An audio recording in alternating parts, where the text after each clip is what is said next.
ఈరోజు ప్రపంచ జనాభా దినోత్సవం. మనమందరం కూడా ఇక్కడ సమావేశమయ్యాం. భవిష్యత్తుకు ఎలాంటి ప్రణాళికలు మనం రూపకల్పన చేసుకోవాలి అనే విషయాన్ని మనం చర్చించుకోవడానికి ఇక్కడ సమావేశమైనప్పుడు గౌరవనీయులు doctor Mahendra Dev garu, chairman, economic advisory council, prime minister of India, honourable MLA Tenali Shravan Kumar garu, special chief secretary health and medical and family welfare,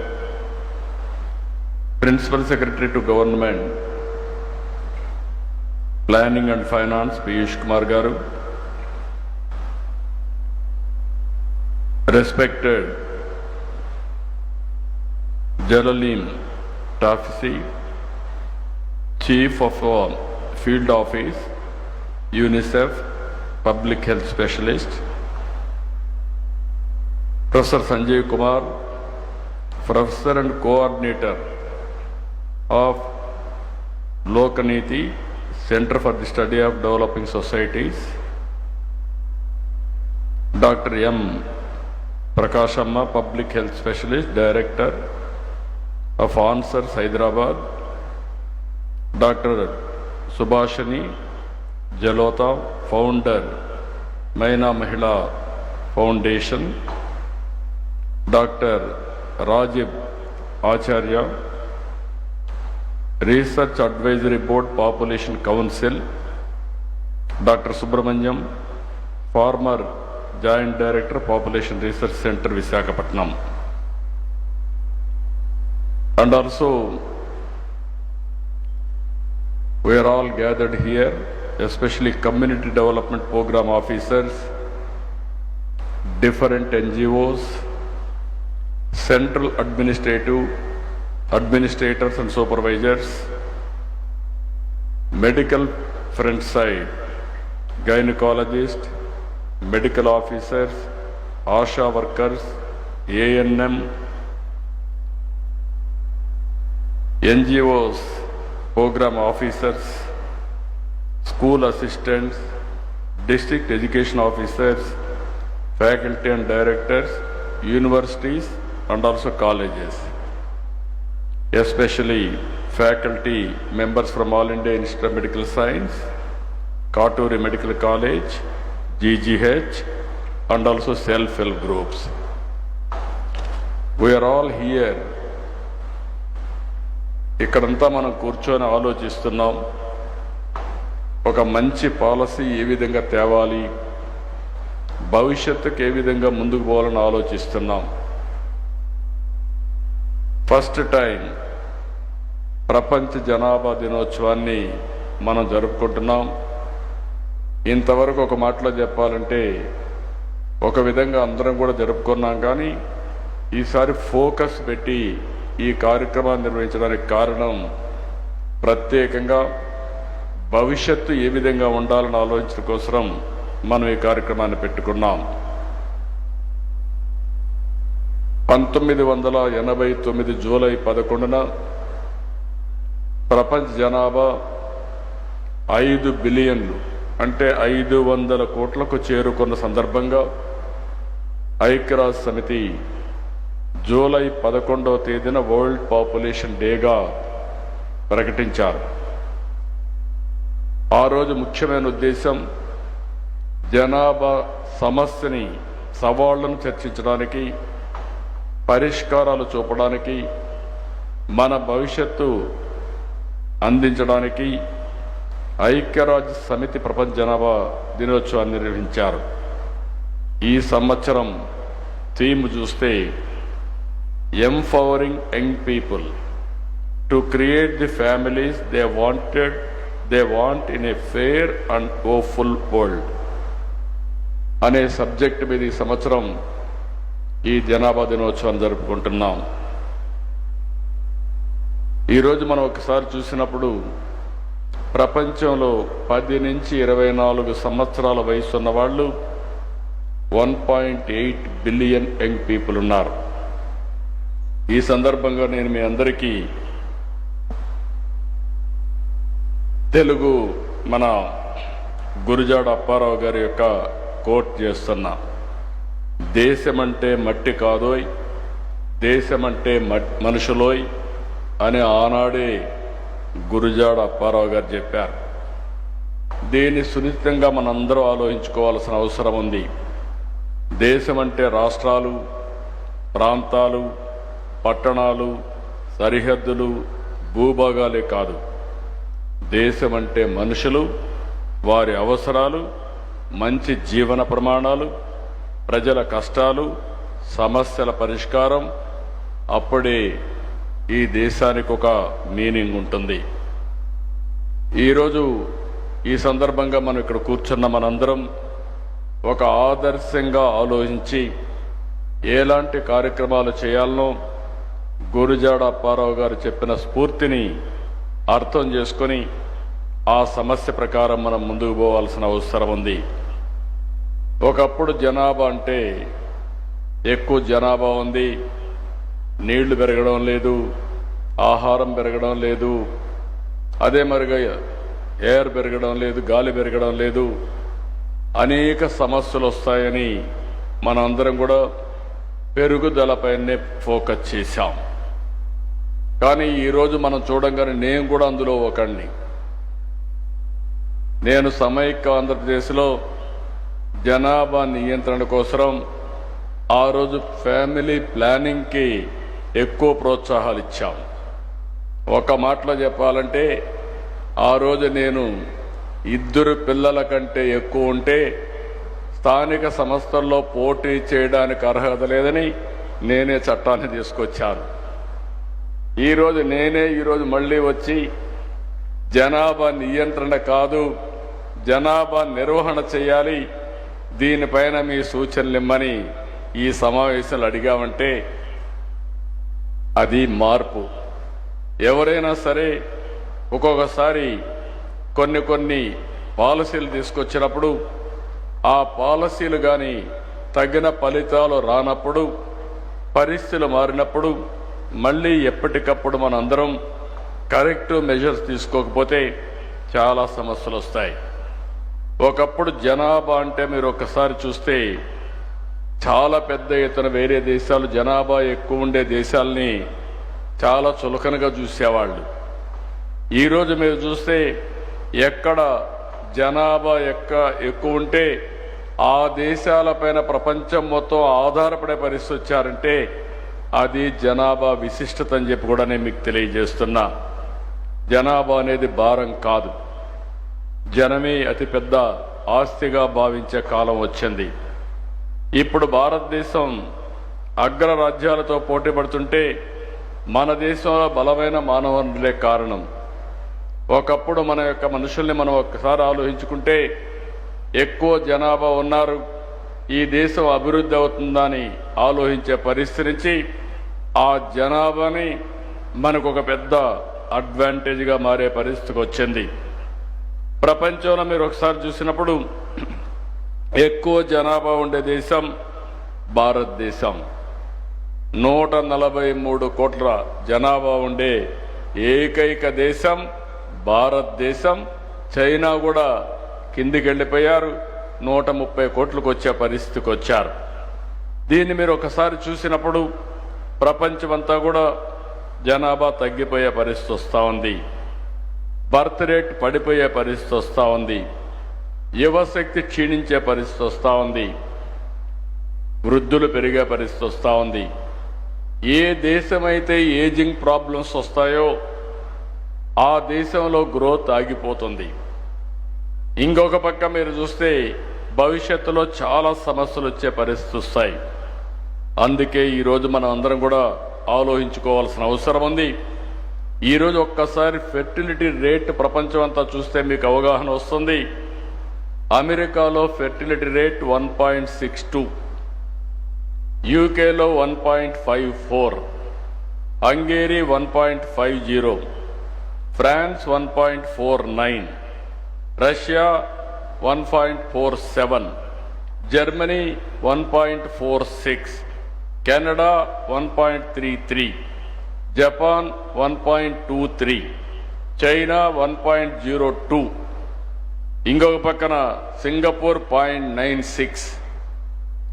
ఇవి చూసినప్పుడు మీకు అర్థమవుతుంది 2.1 ఉంటే స్టెబిలిటీ ఉంటుంది, జనాభా రీప్లేస్మెంట్ లెవెల్లో ఉంటుంది. 2.1 కంటే తక్కువ ఉంటే రోజు రోజుకు జనాభా తగ్గిపోయే పరిస్థితి వస్తుంది.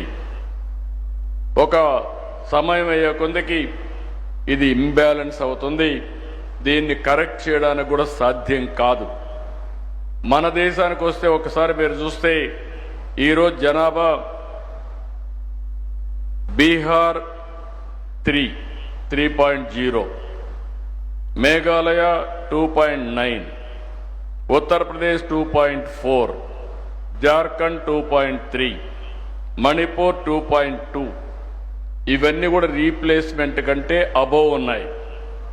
అదే కిందికి వస్తే తమిళనాడు 1.8, తెలంగాణ 1.8, కేరళ 1.8, కర్ణాటక 1.7, ఆంధ్రప్రదేశ్ 1.7కు వచ్చాం. అంటే ఇప్పుడు మీరు చూసిన తర్వాత ఏ దేశాలైతే ఇబ్బందులు వస్తున్నాయో అవన్నీ కూడా మనం చూసాం. మన దేశంలో కూడా ఇప్పుడు కొన్ని అడ్వాంటేజెస్ వచ్చాయి, మనందరం గుర్తుపెట్టుకోవాలి. మొట్టమొదటిసారిగా ఆర్థిక సంస్కరణలు వచ్చింది 1991. అదే సమయంలో 1995లో టెక్నాలజీ రెవల్యూషన్ వస్తే ఫస్ట్ మోర్ అడ్వాంటేజ్ తీసుకున్న వాళ్ళం భారతీయులు, అందులో తెలుగు వాళ్ళు. దాన్ని నేను గర్వపడుతున్నా. 25 సంవత్సరాల కంటే ముందు మనం అవలంబించిన ఐటీ వల్ల ఈరోజు ప్రపంచంలోనే భారతీయులు నెంబర్ 1 అయితే అందులో అగ్రస్థానంలో ఉండేది తెలుగు జాతి అని ఈ సందర్భంగా మీ అందరికీ గుర్తు చేస్తున్నాను. అలాంటి సందర్భంలో ఈరోజు మనం చూసినప్పుడు ఈరోజు ఒక ఆర్టికల్ చూస్తే నాకు ఎంతో ఆనందం కలిగింది. ఇటీవల మీరు ఎక్కడికి పోయినా మీరు చూస్తూ ఉంటే ఎక్కువ అమెరికాలో ఈరోజు సంపన్న భారతీయం 43 దేశాలకు చెందిన 125 మంది బిలియనీర్లలో మన వాళ్ళు 12 మంది ఉన్నారు. అంటే 10% బిలియనీర్స్ మనవాళ్లే ఉన్నారు ప్రపంచంలో. ఇండియాలో ఉండేవాళ్ళు కాదు, అమెరికాలో ఉండేవాళ్ళల్లో వేరే దేశాల్లో కూడా వీళ్లే ఉన్నారంటే ఈరోజు ఏమాత్రం కూడా సందేహం లేదు. ప్రపంచంలో హైయెస్ట్ పర్ క్యాపిటా ఇన్కమ్ ఎవరంటే మొన్నటి వరకు జూయిష్ ఉండేవాళ్ళు, ఇప్పుడు భారతీయులని చెప్పడానికి నేను గర్వపడుతున్నానని చెప్పి కూడా నేను మీకు తెలియజేస్తున్నా. అది జనాభా ప్రభావం. మూడోది, మన దేశంలో ఇప్పుడుండే జనాభా ఎగ్జాక్ట్గా రాబోయే 20 సంవత్సరాలు 2047 వరకు డెమోగ్రఫిక్ అడ్వాంటేజ్ ఉంటుంది. అది కూడా సౌత్ ఇండియా వల్ల కాదు, బీహార్, యూపీ కొన్ని రాష్ట్రాల వల్ల, పెద్ద రాష్ట్రాల వల్ల. అయితే ఇది రాబోయే రోజుల్లో అక్కడ కూడా డిసడ్వాంటేజ్ వస్తుంది. ఈ విషయంలో మనం ఒక్కసారి గుర్తుపెట్టుకోవాలి. మీలో కూడా ఒక ఆలోచన రేకెత్తించడానికే నేను ఈ విషయాలన్నీ చెప్తున్నాను. ఒక చైతన్యం తేవడానికి నేను ప్రయత్నం చేస్తున్నాను. మనలో అనేక ఆలోచనలు ఉంటాయి, అనేక సమస్యలు ఉంటాయి. సమస్యలు కూడా పరిష్కార మార్గాలు ఉంటాయి. ఆ పరిష్కార మార్గాలు సరైన సమయంలో మనం అవలంబిస్తే మనం విజేతలు అవుతాం. అది చేయలేకపోతే మనం కూడా రాబోయే రోజుల్లో సమస్యల సుడిగుండంలో మనం కూడా కలిసిపోయే పరిస్థితి వస్తుంది. అందుకే 2047 వరకు మనకి అడ్వాంటేజ్ ఉంటుంది. నేను ఇంకొక మాట కూడా చెప్తున్నాను. ఇక్కడ భారతదేశంలో మీరు ఒకసారి చూస్తే right time, right leader, right place, అదే నరేంద్ర మోడీ ప్రధానమంత్రిగా ఉండడం కూడా ఒక అడ్వాంటేజ్ అని చెప్పి మీ అందరికీ తెలియజేస్తున్నా. దీనివల్ల లాభం ఏంటని మీరు ఆలోచిస్తే ఒక సుస్థిరమైన పాలన, ఒక స్టెబిలిటీ, అదే మరి ఆర్థిక అభివృద్ధి. అదే కాకుండా మొన్నే మీరు ఒకసారి ఆర్టికల్ చూస్తే ప్రపంచంలో ఇన్క్లూజివ్ గ్రోత్ రేట్లో మనం 4వ ప్లేస్లో ఉన్నాం. అమెరికాలో ఆర్థిక వ్యవస్థలు మనకంటే ఎక్కువ ఉన్నాయి, చైనాలో ఎక్కువ ఉన్నాయి, చాలా దేశాల్లో ఎక్కువ ఉన్నాయి. అలాంటి తక్కువ ఉండే దేశంలో 4వ ప్లేస్ భారతదేశం ఉందంటే నేను గర్వపడుతున్నానని చెప్పి కూడా నేను మీకు తెలియజేస్తున్నా. దీన్ని ఇంకా కూడా మనం కరెక్ట్ చేసుకునే అవకాశాలు ఉన్నాయి. ఇప్పుడే ఎకనామిక్ అడ్వైజర్ ఇక్కడ ఉన్నారు ప్రధానమంత్రి గారికి. వారికి ఒకటే విజ్ఞప్తి చేస్తున్నా, మనం తీసుకునే పబ్లిక్ పాలసీలు, మనం తీసుకునే విధానాలు ఆర్థిక అసమానతలు తగ్గించి అందరికీ మెరుగైన జీవన ప్రమాణాలు ఇవ్వగలిగితే అదే నిజమైన స్వాతంత్రం, అదే నిజమైనటువంటి సుస్థిరత. దానికి దోహదం చేసే విధంగా వారు ముందుకు పోవాల్సిన అవసరం ఉంది. ఈరోజు ఇంకొక పక్కన మీరు ఎన్ని చూసినప్పుడు ఈరోజు కొన్ని దేశాలు ప్రోత్సాహాలు ఇస్తున్నారు. నేను ఇప్పుడు చెప్పాను జనాభా తగ్గిపోతా ఉందని. ఈరోజు జపాన్ చూస్తే పిల్లలు స్కూల్ వెళ్ళే వరకు చైల్డ్ కేరే సేవలు అందిస్తుంది, పిల్లల చదువుకు ఆర్థిక సహాయం చేస్తుంది, లేదా పూర్తిగా ఉచిత విద్యను కూడా అందిస్తూ ఉంది. ఫ్యామిలీ ఫ్రెండ్లీ పని విధానాల పేరుతో కుటుంబానికి అనువుగా జాబ్ చేసే విధానాన్ని మార్చే పరిస్థితి తీసుకొచ్చారు. ఇప్పుడు కూడా మన వాళ్ళు చాలా మంది సజెషన్ ఇచ్చే పరిస్థితికి వచ్చారు. ఎక్కువ మంది పిల్లలుంటే ఇల్లు కట్టుకోవడానికి ఆర్థిక సహాయంతో పాటు తక్కువ రెంట్తో అద్దెకు కూడా ఇండ్లు ఇచ్చే పరిస్థితికి వచ్చారు. ఇంకొక పక్క దక్షిణ కొరియా మీరు ఒకసారి చూస్తే పిల్లలు కన్న వారికి నెలవారీగా ప్రత్యక్ష నగదు బహుమతులు ఇస్తున్నారు, వివాహం కాన్పులకు సహాయం చేస్తున్నారు, ఐవీఎఫ్ గర్భధారణకు ఆర్థిక సహాయం చేస్తున్నారు.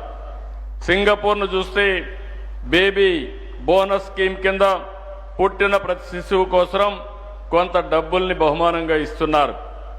పిల్లలు కనే వారికి మ్యాథ్స్ సేవింగ్స్ కింద ప్రభుత్వ సొమ్ము కూడా ఇచ్చి పిల్లల ఖాతాలో అకౌంట్లు వేస్తున్నారు. ఫ్రాన్స్లో చూస్తే చైల్డ్ అలవెన్స్ కింద 2 లేదా అంతకంటే ఎక్కువ పిల్లలున్న కుటుంబాలకి ప్రత్యేక ప్యాకేజీలు ఇస్తున్నారు. ఫ్రెండ్లీ వర్క్ పాలసీల కింద మహిళల్ని పని సమయాలు కుటుంబానికి అనుగుణంగా మార్పులు తీసుకొచ్చారు. రష్యా రెండవ బిడ్డను కంటే పెద్ద మొత్తంతో నగదు అందజేసే పరిస్థితికి వచ్చారు. ఫ్రీ హెల్త్ కేర్ కింద గర్భిణీలకు ఉచిత వైద్య సదుపాయం ఎన్ని కల్పిస్తున్నారు. హంగేరీ 4 లేదా అంతకంటే ఎక్కువ మంది పిల్లలుంటే కుటుంబాలకు జీవితాంతం ఆదాయ పన్ను రద్దు చేస్తున్నారు. పెద్ద కుటుంబాలకు ఉచితంగా కార్లు పంపిణీ చేస్తున్నారు. ఈరోజు చైనా చూస్తే 12 లక్షలు 2 మంది కంటే 2 పిల్లలుంటే 12 లక్షలు డబ్బులు నగదు సహాయం చేసే పరిస్థితికి వచ్చారు. మన కరెన్సీతో కంపేర్ చేసుకుంటే ఈరోజు మనం కూడా ఒకటి గుర్తుపెట్టుకోవాల్సిన అవసరం ఉంది. 143 కోట్ల జనాభా ఉన్నాం కాబట్టి మన జనాభా ఎక్కువ ఉందని మీరు ఆలోచిస్తే రాబోయే రోజుల్లో జనాభా తగ్గిపోయినప్పుడు మనం జనాభా పెంచడం అసాధ్యం. ఒక ఎకనామిక్ స్టూడెంట్గా నేను చెప్తున్నాను. మహేంద్ర దేవ్ గారు కూడా ఉన్నారు, ఆయన కూడా ఎకనామిక్ పర్సన్. ఆయన కూడా ఎప్పుడు కూడా అభివృద్ధి జనాభా పెరుగుదల 2 కాంట్రడిక్షన్స్. అభివృద్ధి జరుగుతూ ఉంటే జరిగినప్పుడు అనేక సమస్యలు వస్తూ ఉంటాయి. ఇప్పుడే మీరు ఒపీనియన్ తీసుకుంటే చూశారు, చాలా ఇంట్రెస్టింగ్గా చాలా ఒపీనియన్స్ వచ్చాయి. ప్రాక్టికల్గా కూడా సజెషన్స్ ఇచ్చారు. ఇక్కడ మీరు చూస్తూ ఉంటే ఎంతమంది పిల్లల్ని, how many children do you think is ideal for a family in Andhra Pradesh అంటే టుడేస్ రిలవెన్స్ అంటే 67.41% ఇద్దరుండాలని. అదే సమయంలో ఒకరే ఉండాలని 12.34, ముగ్గురుండాలని 19.88. మీ అభిప్రాయాలు చూసిన తర్వాత ఇదే జరిగితే కరెక్ట్గా 2+ ఉంటుంది జనాభా, ఫెర్టిలిటీ రేట్ పెరుగుతుంది. దీనివల్ల జనాభా సమస్య రాదు, నిర్వహణ పర్ఫెక్ట్గా జరుగుతుంది.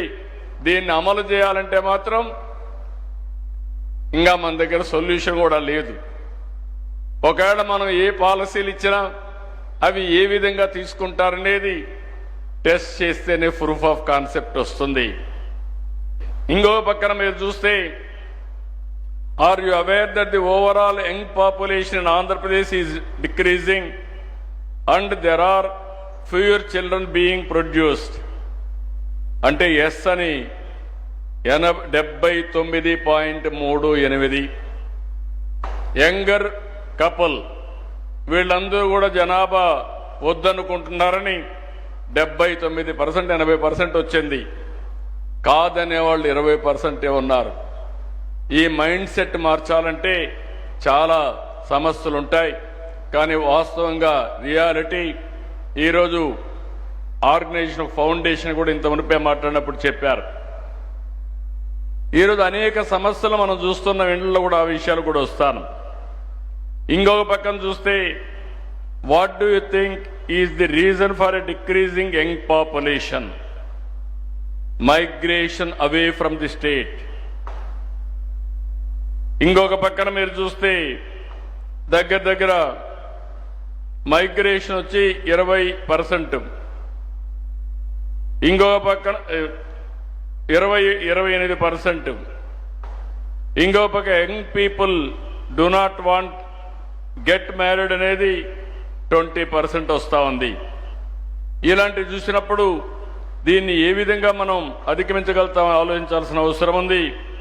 What is the biggest challenge for couples who are all planning to have more than one child? అంటే ఇందులో కరెక్ట్గా రాల హై చైల్డ్ రేరింగ్ ఎక్స్పెండిచర్, ఎడ్యుకేషన్కి, ఇండ్లకు, హెల్త్ కేర్కి ఎక్కువ ఖర్చు అవుతుంది. కాబట్టి మేము భరించలేమని చెప్పేవాళ్ళు హైయెస్ట్ 418 మంది వచ్చారు. నో స్టేబుల్ ఇన్కమ్ ఆర్ ఉద్యోగం ఏదైనా కానీ 337. ఈ రెండే ప్రధాన కారణాలుగా కనపడొస్తున్నాయి. ఈ రెండు ప్రధాన కారణాలు అయినప్పుడు దీన్ని అధిగమించాలంటే inclusive growth rate, better living standards తప్ప వేరే మార్గం లేదు.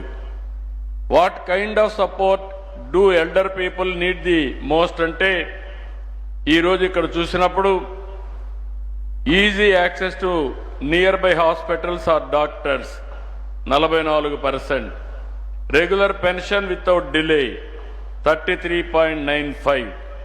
మిగిలిన రీజన్స్ అన్ని చిన్నవన్నీ ఉన్నాయి. Do you think children grow up better in a joint family setup అన్నప్పుడు 68% ఎస్ అంటున్నారు. ఇంకొక పక్క సమ్ టైమ్స్ అనేవాళ్ళు 24% ఉన్నారు. న్యూక్లియర్ ఫ్యామిలీస్ అనేవాళ్ళు ఓన్లీ 6.54. సామాజిక మార్పుల వల్ల ఈరోజు మనందరం కూడా ఆర్థిక స్వావలంబన వచ్చినాక డబ్బులు వస్తూ ఉంటే మన ఆలోచన విధానాలే మారిపోతున్నాయి.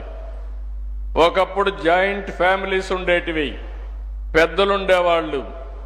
ఇప్పుడు రాను అలాంటి జాయింట్ ఫ్యామిలీస్ అన్ని డివైడ్ అయిపోయి more and more nuclear families వస్తున్నాయి. అంటే ఒకప్పుడు నేను ఎప్పుడూ చెప్పేవాడిని, Indian families are best in the world. మీరందరూ ఒకటి గుర్తుపెట్టుకోవాల్సిన అవసరం ఉంది. ఇండియాలో ఫ్యామిలీస్ ఏవైతే ఉన్నాయో జాయింట్ ఫ్యామిలీస్గా ఉండడం, ఒక లెగసీ కింద బాధ్యతలు తీసుకోవడం, ఇల్లు అనేది, ఫ్యామిలీ అనేది ఒక social security, financial security, health security, stress buster ఇవన్నీ ఉంటాయి. అదే ఇద్దరే ఉండే ఫ్యామిలీస్, వైఫ్ అండ్ హస్బెండ్ ఉంటే, ఇద్దరు బయట పోతే పిల్లల్ని ఎవరు చూసుకోవాలో తెలియకుండా అసలు పిల్లలే వద్దనుకునే పరిస్థితి వస్తూ ఉంది. ఇంకో పక్క దీనివల్ల ఏదైనా చిన్న డిఫరెన్స్ వచ్చినా ఆ డిఫరెన్సెస్తో విడిపోయే పరిస్థితికి వస్తున్నారు. కనీసం మంచి చెడులు చెప్పే అవకాశాలు కూడా కుటుంబాలకు లేకుండా పోయే పరిస్థితి వస్తున్నాయి. ఆ కుటుంబంలో ఏం జరుగుతుందో కూడా తెలియని పరిస్థితి వస్తూ ఉంది. మనకు వారసత్వంగా వచ్చింది కుటుంబ వ్యవస్థ. ఆ కుటుంబ వ్యవస్థ జాయింట్ ఫ్యామిలీ వ్యవస్థను కాపాడుకునే బాధ్యత మనందరి పైన ఉందని చెప్పి కూడా నేను మీకు తెలియజేస్తున్నా. మొన్నటి వరకు ప్రభుత్వంలో ప్రతి ఒక్క వ్యక్తికి 5 కేజీలు బియ్యం ఇచ్చేవాళ్ళం. 5 మంది ఉంటే 25 కేజీలు ఇస్తాం. 5 మంది కంటే పైనుంటే బియ్యం ఇవ్వం, రేషన్ ఉండదు. దీనివల్ల ఫ్యామిలీలు more and more ration card కావాలనే పరిస్థితికి వచ్చారు. నేను మా ఫైనాన్స్ సెక్రటరీ చెప్పాను, మనం కొత్త విధానాన్ని ఆలోచించాలి.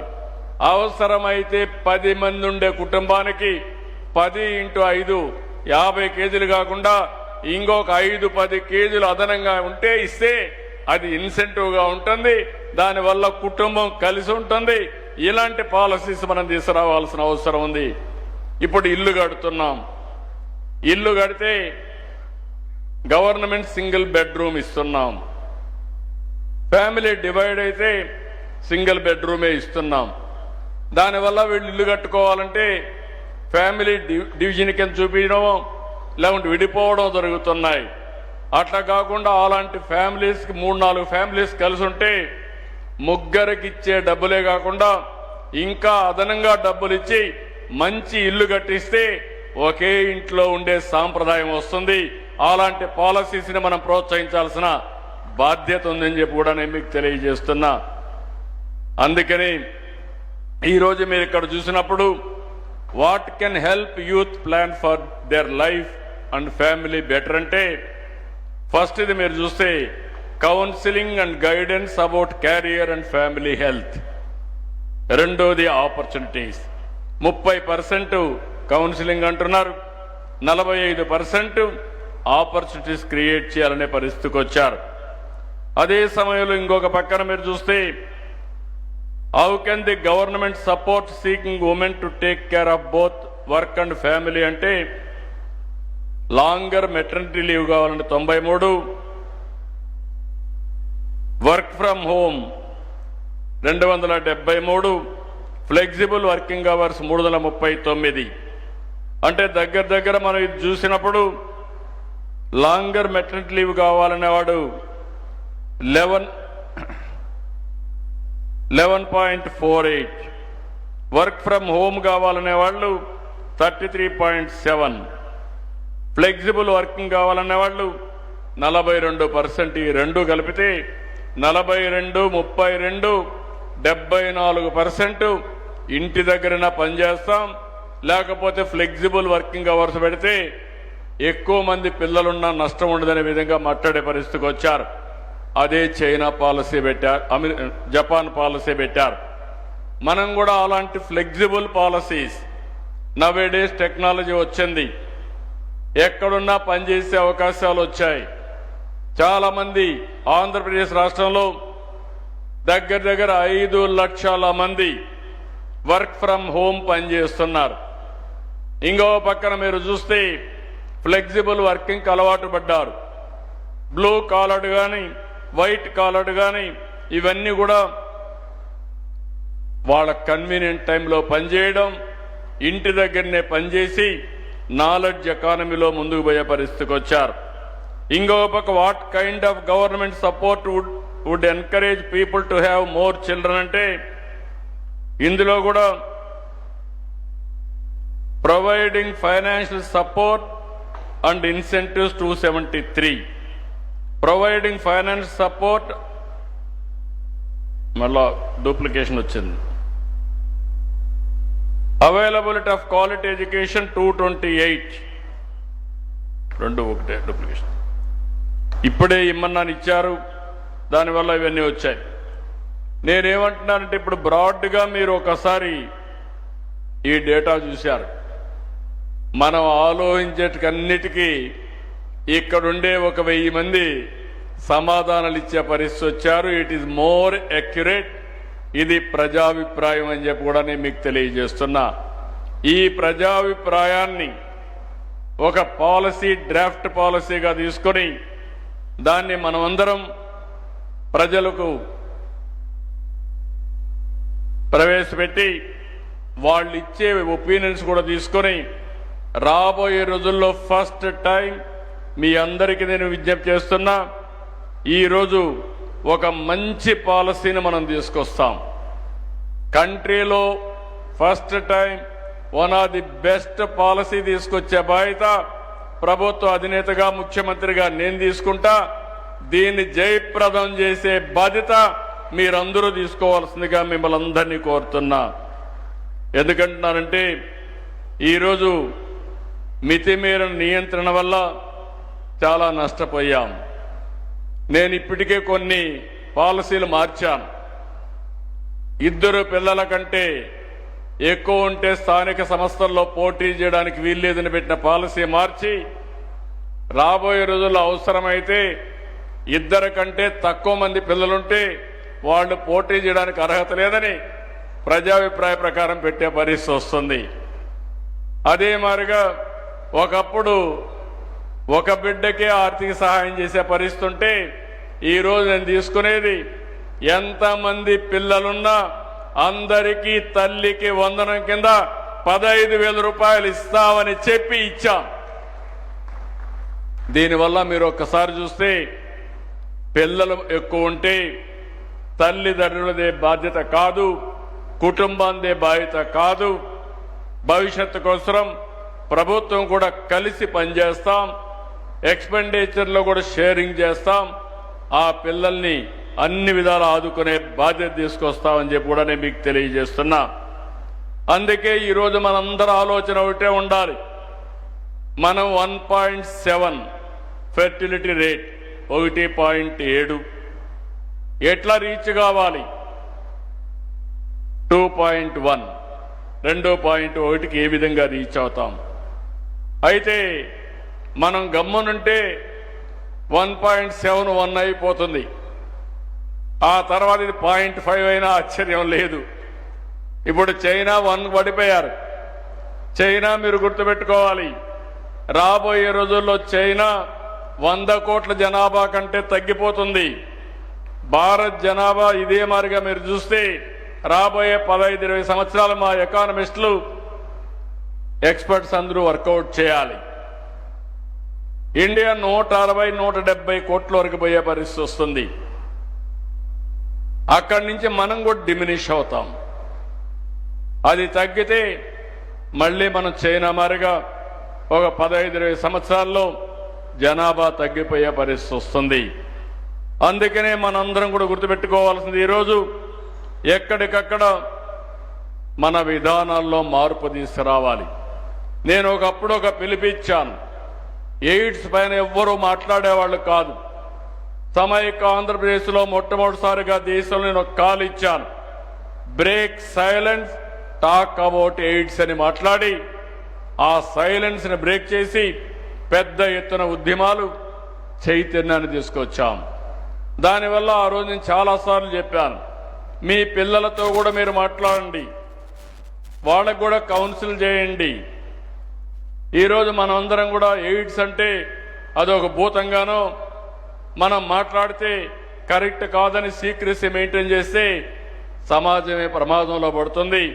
కాబట్టి మాట్లాడాలని అసెంబ్లీలో మాట్లాడి అనేక సార్లు పెద్ద ఎత్తున చర్చ చేస్తే ఎయిడ్స్ని నియంత్రణ చేయగలిగాం. ఈరోజు నేను ఆలోచించేది ఒకటి, ఈరోజు సౌత్ ఇండియాలో పెద్ద చర్చ జరుగుతూ ఉంది. రేపు రాబోయే రోజుల్లో పార్లమెంట్ సీట్లు పెరుగుతాయి. ఇక్కడ జనాభా తగ్గిపోయింది, దానివల్ల మా సీట్లు కూడా తగ్గిపోతాయి, రిలవెన్సే కోల్పోతామని.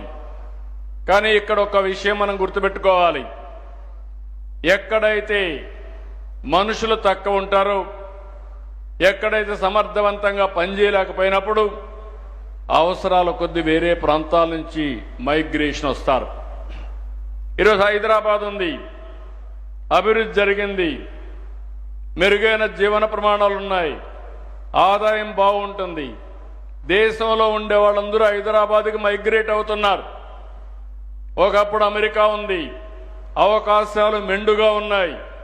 అందుకే ఇండియా నుంచి అమెరికాకి ఎక్కువ వెళ్ళారు.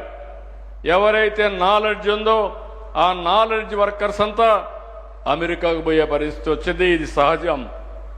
ఇంకో పక్కన మన దేశంలో జనాభానే తగ్గిపోతే ఇటీవల నేను చూశాను. ఒకప్పుడు జనాభా జపాన్ అయితే భారతీయుల్ని పెద్దగా ఎంకరేజ్ చేసేవాళ్ళు కాదు. ఇప్పుడు వాళ్లే మన వాళ్ళు కావాలని అడిగే పరిస్థితికి వచ్చారు. నర్సెస్ కానీ డాక్టర్స్ కానీ అదే సమయంలో స్కిల్డ్ లేబర్ కానీ ఇలాంటి అడిగే పరిస్థితికి వస్తున్నారు. ఒక జపానే కాదు, ఇంకో పక్క జర్మనీ కానీ చాలా దేశాలు అడిగే పరిస్థితి వస్తున్నాయి. అయితే ఈరోజు నేను చెప్పింది ఒకప్పుడు నాకు కూడా చాలా సమస్యగా ఉండేది. నేను జనాభా నియంత్రణ చేయాలన్నప్పుడు నాకు సైంటిస్టులు కానీ ఎక్స్పర్ట్స్ కానీ ఒకే మాట చెప్పారు, ఇది అసాధ్యం. మీరు జనాభా నియంత్రణ చేయాలంటే అనేక విషయాలు మీరు కరెక్ట్ చేయాలని చెప్పారు. ఒకటి ఫిమేల్ లిటరసీ, మహిళలందరూ బాగా చదువుకోవాలి. రెండోది పేదరిక నిర్మూలన. మూడోది జనాభా నియంత్రణ. ఈ మూడు కలిసి సాధ్యమని చెప్పారు. నేను ఆ రోజు ఒకే మాట చెప్పాను, ఒక్కొక్కసారి మూడు ఒకటేసారి చేయాలంటే సాధ్యం కాదు. మొట్టమొదటిసారిగా జనాభా నియంత్రణ చేద్దాం, తద్వారా రెండు కూడా పెంచుతామని చెప్పి ముందుకు పోయాం, సక్సెస్ అయ్యాం. ఈరోజు చాలామంది ఇక్కడికి వచ్చినప్పుడు కొన్ని పాలసీలు ఇచ్చారు, చాలా విషయాలు మాట్లాడారు. న్యూక్లియర్ ఫ్యామిలీస్ వల్ల ఈ సమస్యలు వస్తున్నాయి. ఇంకొక పక్క వచ్చే ఆదాయం తక్కువ ఉంది. రెండోది మగవాళ్ళు కూడా ఏదో పిల్లలు పెంచడం మహిళల రెస్పాన్సిబిలిటీ అనే విధంగా చాలా మంది మాట్లాడుతున్నారు. మగవాళ్ళు కూడా ఇంటి పనులు షేర్ చేసుకోవాలనేది ఈరోజు చాలా మంది కూడా డిస్కషన్కి వచ్చేది. ఇది వాస్తవం కూడా. నేను ఒకప్పుడు మీరు గుర్తుపెట్టుకోవాలి, నేను ఎప్పుడు కూడా మహిళా పక్షపాతిని. ఇప్పుడే కాదు, మొదటి నుంచి కూడా. ఒక మాటలో చెప్పాలంటే మహిళలకు న్యాయం చేసిన పార్టీ, మహిళా శక్తిని గుర్తించిన పార్టీ తెలుగుదేశం పార్టీ, నందమూరి తారక రామారావు గారు. ఫస్ట్ టైం ఆస్తిలో సమాన హక్కు తీసుకొచ్చాడు. అంత మునుపు ఆడవాళ్ళకైతే ఆస్తిలో సమాన హక్కు లేదు, పెళ్లి చేసి బయట పంపించేసేవాళ్ళు. రెండో చదివించేవాళ్ళు కాదు, మగ పిల్లవాడే చదివించి ఆడపిల్ల అయితే పెంచి పెళ్లి చేసే బాధ్యత తీసుకునేవాళ్ళు. అక్కడి నుంచి మహిళా యూనివర్సిటీ పెట్టింది నందమూరి తారక రామారావు గారు. ఆ తర్వాత నేను వచ్చిన తర్వాత ఇంటికి పరిమితమైన ఆడబిడ్డల్ని డాక్రా సంఘాలు పెట్టి, మెప్మా సంఘాలు పెట్టి మీ ఆదాయం పెంచాలని, మీ పరపతి పెంచాలనే ఉద్దేశంతో ముందుకు పోయాను. ఎన్నో చేయలేకపోయాం. కానీ ఈరోజు మీరు చూస్తే ఆ రోజు పెట్టిన డాక్రా సంఘాలు ఇప్పుడే కాదు భవిష్యత్తు కూడా బ్రహ్మాండంగా పనిచేసే పరిస్థితి వచ్చిందంటే అది మహిళల్లో ఉండే ఆలోచన విధానం. నేను ఈరోజు పెట్టలేదు, సమైక్య ఆంధ్రప్రదేశ్లో దేశంలో మొట్టమొదటిసారిగా వంట గ్యాస్ సిలిండర్లు ఇచ్చాను. మా తల్లి కష్టాన్ని నేను చూశాను. మా తల్లి ఒకప్పుడు వంట చేయాలంటే కట్టెల పొయ్యితో చేసి బయట వస్తే కళ్ళల్లో నీళ్లు వస్తామంటే అవి చూసినప్పుడు నాకు అనిపించేది ఎంత కష్టపడుతున్నారని. కడుపులోకి పొగబోయేది. అది చూసిన తర్వాత నేను ఆలోచించాను, నా ఆడబిడ్డలు ఎవ్వరికీ ఇలాంటి పరిస్థితి రాకూడదని దేశంలో మొట్టమొదటిసారిగా వంట గ్యాస్ సిలిండర్లు ఉచితంగా ఇప్పించి ప్రోత్సహించింది తెలుగుదేశం ప్రభుత్వం అని చెప్పి నేను మీకు తెలియజేస్తున్నా. అప్పుడు జోక్ కింద నేను చెప్పేవాడిని, నిన్నటి వరకు వంట చేయడం కష్టం, ఇప్పుడు గ్యాస్ వచ్చింది, మగవాళ్ళు మీరు కూడా సహకరించండి, మీరు కూడా వంట చేసి నేర్చుకోండి, తప్పు లేదు. దీనివల్ల మీకు కూడా ఒకసారి స్ట్రెస్ బరస్ట్గా పనిచేస్తుంది. ఆడబిడ్డలు డబ్బులు సంపాదించడానికి బయట పోతే మీరు ఇంటి దగ్గర వచ్చినప్పుడు ఒక కాఫీ పెట్టి ఇవ్వండి, చాలా వరకు ఉపయోగపడుతుందని ప్రోత్సహించాను. ఇప్పుడైతే 3 గ్యాస్ సిలిండర్లు ఉచితంగా ఆడబిడ్డలకు ఇస్తున్నారు. ఒకప్పుడు మీరు చూస్తే కాలేజీల్లో సీట్లు చాలా ప్రత్యేకంగా ఉద్యోగాలు కూడా వచ్చేటివి కాదు. ఆ రోజు నేను ఆలోచించాను, ఆడబిడ్డల్ని ప్రోత్సహించాలని 33% ఉద్యోగాల్లో కాలేజీల్లో సీట్లు పెట్టాం, రిజర్వేషన్ చేశాను. కొంతమంది అన్నారు మేము చదువుకోవాలంటే సీట్లు రావు కదా, 33% రిజర్వేషన్ ఉన్నాయి, మెరిట్లో వస్తారు, 50-60% వస్తారంటే లాట్ ఆఫ్ బ్యాక్లాగ్ ఉంది. మీరందరూ ముందుకు పోయారు. ఇప్పుడు మీరు కొంతవరకు నియంత్రణ చేసి ఆడబిడ్డలు చదువుకుంటే మంచిదే అన్నాను. ఆ ఒక్క పాలసీతో ఈరోజు చూస్తే వరకట్నాలు లేవు, భార్యాభర్తలపైన వివక్షత లేదు. ఈరోజు ఇంకొక మాటలో చెప్పాలి, నాలెడ్జ్ ఎకానమీలో ఐటీలో మీరు చూస్తే నేను ఎవరు వచ్చినా భార్యాభర్త ఇద్దరు ఐటీలో ఉంటారు. నేను అడుగుతున్నాను ఎవరి ఆదాయం ఎంత అని. నాకు వచ్చిన వాళ్ళలో 100లో 170% ఆడబిడ్డల ఆదాయమే, భార్యల ఆదాయమే ఎక్కువ ఉంది భర్తల కంటే. ఇదో గ్రేట్ రిఫార్మ్. ఇది అంటే శక్తి సామర్థ్యాల్లో ఆడబిడ్డలు తక్కువ కాదు. ఆ విషయం మీరు గుర్తుపెట్టుకోవాలి. తెలివితేటల్లో మీరు తక్కువ కాదు. ఒకప్పుడు అలాంటి సైకలాజికల్ ఫీలింగ్ ఇచ్చారు. ఆ సైకలాజికల్ ఫీలింగ్ ఏంటంటే శారీరకంగా ఆడవాళ్లు ఎక్కువ పని చేయలేరని, మగవాళ్లకు పని చేస్తే రేట్ ఎక్కువ, ఆడవాళ్లు పని చేస్తే రేటు తక్కువ వ్యవసాయ పనుల్లో. ఇది మోడర్న్ ఏజ్, ఇన్ఫర్మేషన్ ఏజ్. ఇది ఈ సమయంలో మీరు ఒకటి గుర్తుపెట్టుకోవాలి, మగవాళ్ల కంటే ఆడవాళ్ళు ఎక్కువ ఫోకస్ ఉంది. ఆ ఫోకస్ వల్ల మీ ఆదాయాలు కూడా బాగా పెరిగే పరిస్థితి వస్తూ ఉంది. నేను రెండో విషయం కూడా చెప్పేవాడిని, జనాభాలో 50% ఆడబిడ్డలు, 50% ఇంటికే పరిమితమయ్యి పిల్లలు కనడానికే పరిమితం అయితే ఆర్థికంగా కూడా మనం పైకి రాము. రెండోది ఆర్థిక అసమానతలు ఉంటాయి. ఒకప్పుడు మీరు ఒకటి గుర్తుపెట్టుకోవాలి, ఇక్కడ ఉండే ఉమెన్ అంతా కూడా మనకు ఒక ట్రెడిషన్ ఉంది, ఉండేది పిల్లలు పుడితే తల్లిదండ్రుల మీద, తండ్రి పైన ఆధారపడేవాళ్ళు. తల్లి పైన కాదు, తండ్రి మనకు ఏదైనా డబ్బులు కావాలంటే ఇచ్చేవాడు, ఆడబిడ్డకైనా మగబిడ్డకైనా. పెళ్ళి అవుతానే భర్త, 10 రూపాయలు కావాలంటే భర్తే ఇవ్వాలి. మళ్ళా ముసలివాళ్ళు అవుతానే మళ్ళా కొడుకు పైన ఆధారపడాలి. ఏదైనా ఒక సరదా, సినిమాకు పోవాలన్నా పర్మిషన్ తీసుకోవాలి, షాపింగ్ పోవాలన్నా పర్మిషన్ తీసుకోవాలి. అదే మగపిల్లలకు అవసరం లేదు. ఇలాంటి అనేక వివక్షతలుంటే అవన్నీ రూపుమాపాం. ఈరోజు దానికి గర్వపడుతున్న, ఒకప్పుడైతే ఆర్టీసీ కండక్టర్లుగా నేను ఆడబిడ్డలకు ఇచ్చాను, రిజర్వేషన్లు పెట్టాను. చాలామంది అన్నారు ఆర్టీసీ కండక్టర్లుగా పనిచేస్తారా అని. కాదు, ఆర్టీసీ డ్రైవర్లుగా కూడా రిజర్వేషన్లు పెట్టా. కానీ కండక్టర్లు ఫుల్గా వచ్చారు, కానీ డ్రైవర్స్ రాలేకపోయారు. ఇప్పుడు ఎలక్ట్రికల్ వెహికల్స్ వస్తున్నాయి, డ్రైవింగ్ చేయడం కూడా చాలా ఈజీ. కార్లు అయితే చేయగలుగుతున్నారు. అది కూడా తొందరలోనే అన్ని రంగాల్లో రాణించే పరిస్థితి వస్తుందని చెప్పి కూడా నేను మీకు తెలియజేస్తున్నా. అయితే ఇక్కడ ఒక్క విషయం మిమ్మల్ని కోరుతున్నాం, మనం అవేర్నెస్ తీసుకురావాలి. నేచర్, ప్రకృతిలో ఆడవాళ్లే శిశువులకు జన్మిస్తారు తప్ప ఇంకోటి కాదు. అలాంటప్పుడు ఎలాంటి మార్పులు తీసుకురావాలనో, జనాభా నియంత్రణ గురించి ఒకప్పుడు నియంత్రణ అన్నాం, ఇప్పుడు జనాభా నిర్వహణ. ఇందులో అందరూ కూడా భాగస్వాములు కావాలి. మగవాళ్ళు కూడా షేర్ చేసుకోవడం, ఎకనామిక్ సపోర్ట్ ఇవ్వడం, చైల్డ్ కేర్ సపోర్ట్ పెట్టడం, గవర్నమెంట్ కూడా పాలసీస్ మార్చడం, న్యూట్రిషన్ కూడా బ్యాలెన్స్ చేయడం. ఇలాంటి 1-2 కాదు, ఈరోజు డ్రాఫ్ట్ పాలసీ వస్తుంది. ఆ డ్రాఫ్ట్ పాలసీ అయిన తర్వాత ఏం చేయాలనో ఆలోచిస్తామని చెప్పి కూడా మీకు తెలియజేస్తున్నా. ఇంకో పక్క ఉమ్మడి కుటుంబాలు మళ్ళీ రావాలి. దానికి కూడా మనం ఏం చేయగలుగుతామో మనందరికీ తెలుసు. కుటుంబం అనేది ఒక భద్రత.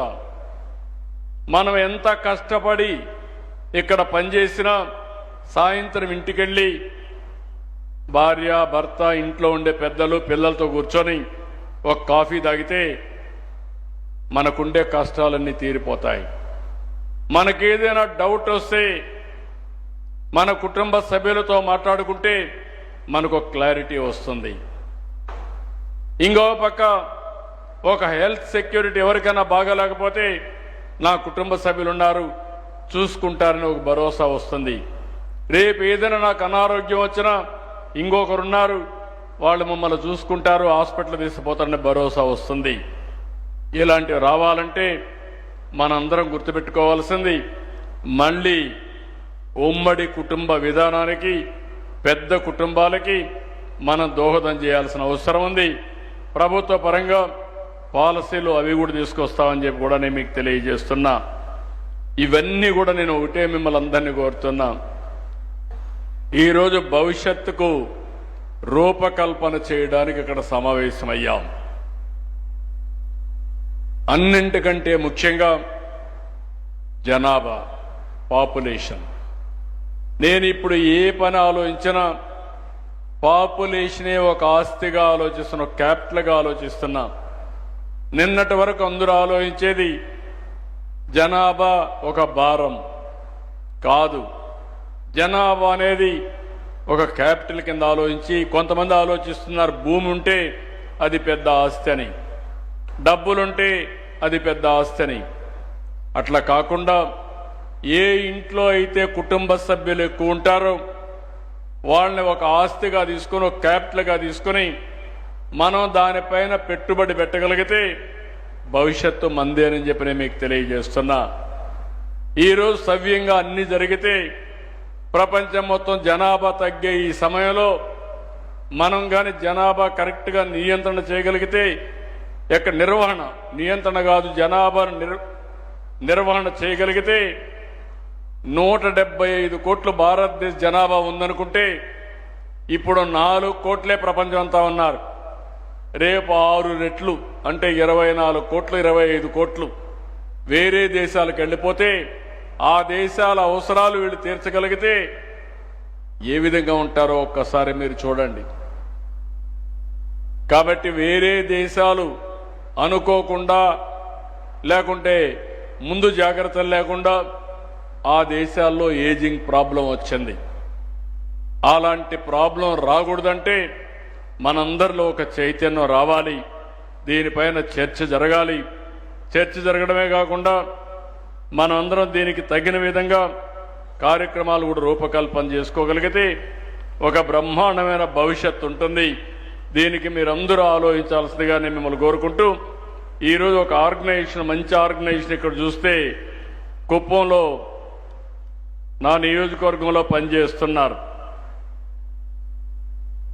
వీళ్ళు నాకు అక్కడ పోయినప్పుడు బాగా ఈ పాలసీ చూసిన తర్వాత మైనా మహిళా ఫౌండేషన్ సుహని జలోతా గారు పైన కూర్చున్నారు. వారు చెప్పారు, వారి టీం వచ్చి కనపడ్డారు. ఫస్ట్ టైం నేను చూసింది జనాభా నిర్వహణ కోసం ఎలాంటి సమస్యలు ఉన్నాయో అనలైజ్ చేసి కపుల్స్ని పిలిపించి కౌన్సిలింగ్ చేసి వాళ్ళతో మాట్లాడి వాళ్ళకుండే సందేహాలు నివృత్తి చేస్తూ జనాభా నిర్వహణ కోసం పనిచేసే మొదటి సంస్థగా నేను చూసా. వారిని మనస్ఫూర్తిగా అభినందిస్తున్నా. మొన్నటి వరకు ఫ్యామిలీ ప్లానింగ్ కోసం పనిచేశారు, ఇప్పుడు పాపులేషన్ మేనేజ్మెంట్ కోసం పనిచేయాల్సిన అవసరం ఉంది. This is the right time. నిన్నటి వరకు ఒక లెవెల్లో పోయాం థింకింగ్ ప్రాసెస్లో, ఇప్పటి నుంచి మన ఆలోచన విధానాన్ని మార్చి మళ్ళీ భావితరాల భవిష్యత్తు కోసం, మన భవిష్యత్తు కోసం, సమాజ మనుగడ కోసం ఆలోచించాల్సిందిగా కోరుకుంటూ, మీరందరూ కూడా 2047 విజన్ డాక్యుమెంట్ వికసిత్ భారత్ ఉంది, స్వర్ణ ఆంధ్రప్రదేశ్ 2047 ఉంది. అది జయప్రదం కావాలంటే ఇది కూడా జనాభా నిర్వహణ కూడా చాలా ముఖ్యం. దానికి మీరందరూ సహకరించవలసిందిగా నేను కోరుకుంటూ, ఇప్పుడు మీకు ఏ డౌట్స్ ఉన్నా మీరు అడిగే అవకాశం ఉంటుంది. జనాభానే మన ఆస్తి, జనాభానే మన సమస్య. మనకు దానికి ఏ మాత్రం కూడా నాకు అనుమానం లేదు. ఈరోజు ప్రపంచంలో మీరు ఏ దేశానికైనా వెళ్ళండి, పాష్ లొకాలిటీకి వెళ్ళండి, మీరు హిందీలో మాట్లాడండి, లేదంటే తెలుగులో మాట్లాడండి, మీరు మాట్లాడితే ఒక 50 మంది వచ్చి మిమ్మల్ని పలకరించే పరిస్థితికి వస్తారు. అది మన శక్తి. ఇప్పుడు నాలెడ్జ్ ఎకానమీలో ప్రపంచంలో ఉండే అవకాశాలను అందిపుచ్చుకుంటున్నటువంటి దేశం భారతదేశం. నాకు అనుమానం లేదు 25 సంవత్సరాలు నీ మార్పు వచ్చింది. ఇంకొక 25 సంవత్సరాల్లో పెను మార్పులు వస్తాయి. దానికి మనం సిద్ధంగా ఉండాలని అందరినీ కోరుకుంటూ ఈరోజు ఈ కార్యక్రమానికి వచ్చిన మిమ్మల్ని అందరినీ పేరు పేరున మనస్ఫూర్తిగా అభినందిస్తూ మీరిచ్చిన అమూల్యమైన సూచనలకి మనస్ఫూర్తిగా ధన్యవాదాలు తెలియజేసుకుంటూ మీ అందరి దగ్గర సెలవు తీసుకుంటున్నా. జై హింద్, జై జన్మభూమి. ఎనీబడి? ఓకే. గౌరవనీయులు మన ప్రీతమ ముఖ్యమంత్రి వారికి వేదిక మీద ఉన్నటువంటి పెద్దలందరూ కూడా పేరు పేరున ధన్యవాదాలు తెలియజేస్తున్నాను సార్. మరి ఇలాంటి మంచి ఆలోచన రావటం. మీ పేరు చెప్పారు? మీ పేరు? నా పేరు శేఖర్ అండి. నేను స్కూల్ టీచర్గా పనిచేస్తున్నాను నూతక్కిలో. సార్ గారిని గమనించిన విషయం ఏంటంటే అరగంట సేపు మాట్లాడారండి. ఒక్క క్షణం కూడా అటు ఇటు తొణక్కోకుండా కదలకుండా మాట్లాడగలిగారు. మరి ఇలాంటి గొప్ప శక్తినిచ్చినటువంటి భగవంతుడికి వారికి ప్రత్యేకంగా ధన్యవాదాలు తెలియజేస్తానండి. ఇవాళ ప్రపంచంలో ఏ దేశం కూడా జనం గురించి ఆలోచిస్తున్నారు. ఎందుకంటే సంపద అంటే డబ్బు కాదు, ఆస్తి కాదు, భూములు కాదు, ఇవి కాదు. జనమే మనమే జనం. ఇవాళ ఒక టీచర్గా నేను జాబ్ చేస్తానండి. మరి ఇంటికి వెళ్తే నా భార్య చాలా కష్టపడుతూ ఉంటుంది. నాకు ఒక చిన్న పాప మనవరాలు ఉంది. ఆ అమ్మాయి మొన్నే జాబ్ రిజైన్ చేసింది. ఎందుకంటే సార్ గారు చెప్పారు, ఒక పాపని పోషించాలంటే నా కొడుకు ఉద్యోగం చేస్తున్నాడు, కోడలు చేస్తున్నారు, అయితే ఆ పాపని ఎవరు చూసుకుంటారు? మరి అందుకోసం ఆ అమ్మాయి జాబ్ రిజైన్ చేస్తుంది. అదే కనుక ఉమ్మడి కుటుంబం కనుక ఉన్నట్టయితే ఆ అమ్మాయికి ఎంతో చేదోడు బోదోడుగా ఉండేవాళ్ళం. మేము 4 అన్నదమ్ములం అండి. మా తాత ముత్తాతలు కూడా వాళ్ళు కూడా జాయింట్ ఫ్యామిలీసే, పెద్ద ఫ్యామిలీస్ 10-12 మంది ఉండేవాళ్ళు. మరి అటువంటి కుటుంబాలు ఉన్నాయి కాబట్టి ఇంతమందిని మనం పెంచగలిగారు, పోషించగలిగారు, సమాజంలో గొప్ప స్థాయిలో ఉండగలిగాం మనం. మరి ఈ రోజున మనకి చక్కని సందేశం ఇచ్చారు సార్ గారు. ఎందుకంటే మనం గనక కుటుంబాలను గనక ఆదరిస్తే మనకు వాళ్ళు తోడుగా ఉంటారు, కుటుంబాలు చక్కగా డెవలప్ అవుతాయి, సమాజం కూడా మొత్తం ప్రపంచం మొత్తం కూడా తెలుగు వాళ్ళు అన్నారు మన సీఎం గారు. ఎందుకంటే 20 మంది మీరు తెలుగులో మాట్లాడినా, హిందీలో మాట్లాడినా, ఏ భాషలో మాట్లాడినా 50 మంది చేరతారన్నారు. మరి అంత గొప్ప సందేశం ఎందుకు వచ్చిందంటే బాగా చదువుకున్నాం మనం, కుటుంబాలని పెద్దవాళ్ళని అందరం కూడా గౌరవించాం కాబట్టి ఈ సంప్రదాయం మనకు వచ్చింది సార్. మరి ఇలాంటి గొప్ప సందేశం రావడం మేము చాలా ఆశ్చర్యంగా ఆనందంగా ఆనందిస్తున్నాం. కాబట్టి మీ అందరూ కూడా పేరు పేరు ధన్యవాదాలు తెలియజేస్తూ thank you sir, thank you for all. Thank you మా. నువ్వు ఒక క్యాంపెయినర్గా స్టార్ట్ కావాలి, స్టార్ క్యాంపెయినర్గా. Thank you sir. ముందు మీ కుటుంబం అంతా ఒక ఇంట్లో ఉండాలి, మీ పిల్లలు కూడా నచ్చ చెప్పాలి, కంబైన్ మళ్ళీ జాయింట్ ఫ్యామిలీలో ఉండాలి, ఉండి రెస్పాన్సిబిలిటీ బాధ్యతలన్నీ కూడా షేర్ చేసుకోవాలి. అప్పుడే మనకు ఒక ఇది వస్తుంది. నేను చాలా కుటుంబాలు చూస్తున్నా. మొన్న నేను కుప్పం పోయినప్పుడు ఒక కుటుంబాన్ని చూశాను. దగ్గర first generation, second generation, third generation కలిసి ఉంటున్నారు. ఒకరు అమెరికాలో ఉంటున్నారు, ఒకరు బెంగళూరులో ఉంటున్నారు, కొంతమంది లోకల్గా ఉంటున్నారు. అందరూ కలిసి ఒకే ఇంట్లో ఉండి షేర్ చేసుకుంటున్నారు, సంపద కూడా షేర్ చేసుకుంటున్నారు. That is a great success story. అలాంటి స్టోరీ వల్ల చాలా హ్యాపీనెస్ వస్తుంది, సెక్యూరిటీ వస్తుంది. మనం ఏదో సంపాదించింది వేరే వాళ్ళకి ఇవ్వాల్సి వస్తుందని మనం విడిపోతున్నాం. ప్రభుత్వం కూడా మీరు ఎక్కువ మంది ఉంటే తక్కువ డబ్బులు ఇస్తున్నారు, ఈ భారం అని చెప్పి. ఈ ఆలోచన విధానం ఈ రోజు నుంచి మారుతుంది. జనాభా నియంత్రణ కాదు, జనాభా నిర్వహణ అనే డెఫినేషన్ ఇచ్చి ముందుకు పోదాం. మీలాంటి టీచర్స్ ఆర్ ది బెస్ట్. మీరు ఇప్పటి నుంచి పిల్లల్ని కానీ మాట్లాడుతూ ఉంటే మీ పిల్లలు పోయి ఇంట్లో కానీ చెప్పగలిగితే దెన్ గేమ్ చేంజర్ అవుతుంది. మీరు చేయండి, నా బాధ్యత నేను చేస్తాను. థ్యాంక్ యూ అమ్మా. Thank you. గట్టిగా చప్పట్లు కొట్టి అభినందించండి. మంచి సూచనలు ఇవ్వండి ఆ అమ్మాయికి, ఆ సిస్టర్కి అండి. ఆ పాప వెనకాన ఎవరు? ఓకే అమ్మా, చెప్పమ్మా. సార్ నమస్తే సార్. నా పేరు మంజులావాణి. నేను Anakapalli centre administrator one stop centre మహిళా శిశు సంక్షేమ శాఖలో పనిచేస్తున్నాను. ఈ కార్యక్రమం వరల్డ్ పాప్ సమ్మిట్కి ఇక్కడికి నేను రావడం చాలా గర్వకారణంగా ఫీల్ అవుతున్నాను. ఎందుకంటే చాలా విషయాలు నేర్చుకున్నాను. జనాభా నియంత్రణ కాదు, నిర్వహణ అనేది చాలా గొప్ప విషయం సార్. ఎందుకంటే ఈ మధ్య మా తాతమ్మ నాకు ఒక విషయం చెప్పింది. ఒకప్పుడు నీకెంతమంది పిల్లలమ్మా, ఆస్తి ఉంది అని అనేవారు కాదు అని చెప్పి ఈ విషయాన్ని ఈరోజు మీరు సార్థకత చేశారు సార్. ఎందుకంటే ఇప్పటికి కూడా పల్లె ప్రాంతాల్లో ఒక బొట్టు పెట్టాలన్నా, కార్యక్రమాల్లో పార్టిసిపేట్ చేయాలన్నా ముత్తైదుకి ఎంత చూస్తారు. ఇది దగ్గర పెట్టుకో, కిందన పట్టుకోమా. మైక్ చూడు. ఈ కార్యక్రమము ఈ యొక్క ఏదైతే ఇట్రమ్మా, ఇట్ర ముందుకు రమ్మా. ఏంటో మైక్ కూడా సరిగా పెట్టలేకపోయారు. చెప్పమ్మా. మీరు చెప్పే ఈ కార్యక్రమం, ఈ రోజు జరుపుకుంటున్న ఈ కార్యక్రమానికి భారతదేశంలో ఉన్న ప్రతి స్త్రీ కనెక్ట్ అవుతుంది సార్.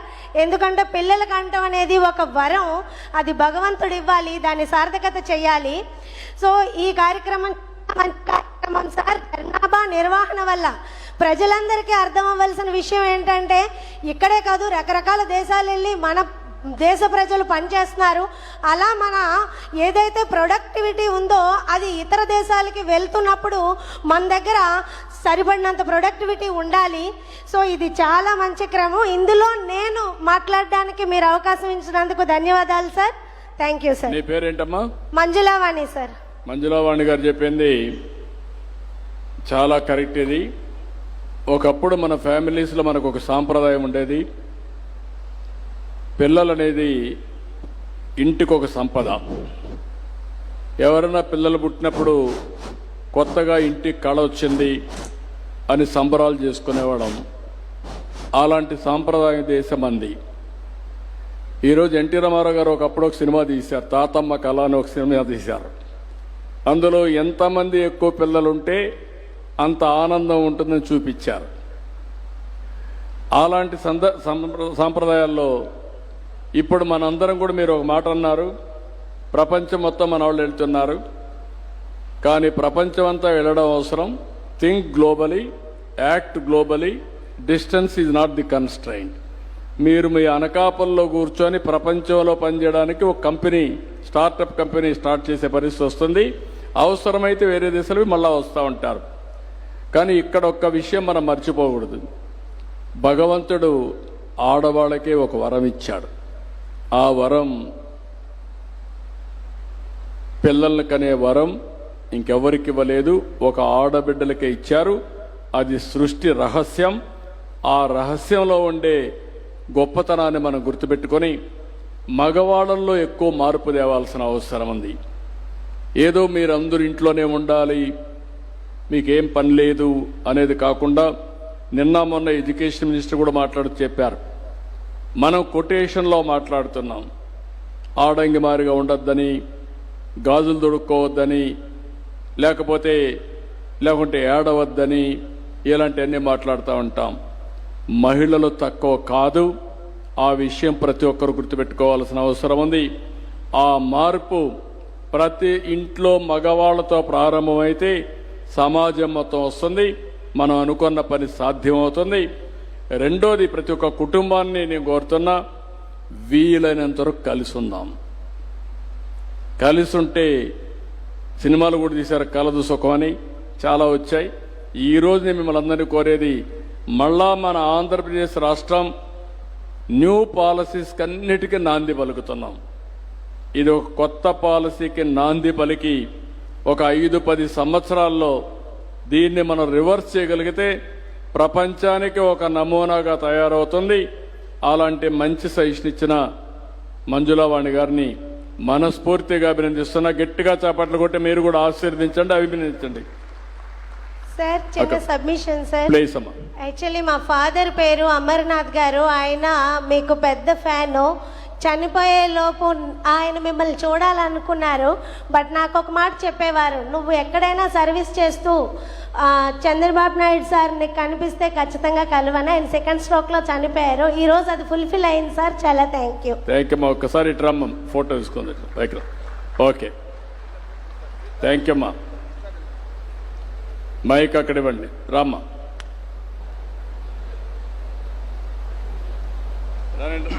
రాని మాట్లాడు బ్రదర్.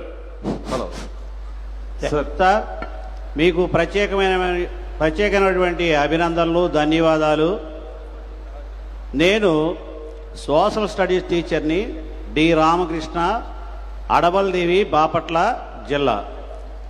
సార్, రాజకీయ నాయకులు నేను చాలామందిని చూశాను, కానీ మీ అంత యాక్టివ్గా యువకుడులాగా అసలు మీరు మాట్లాడుతుంటే నాకు ఒక రకమైనటువంటి అసూయ కలుగుతుంది.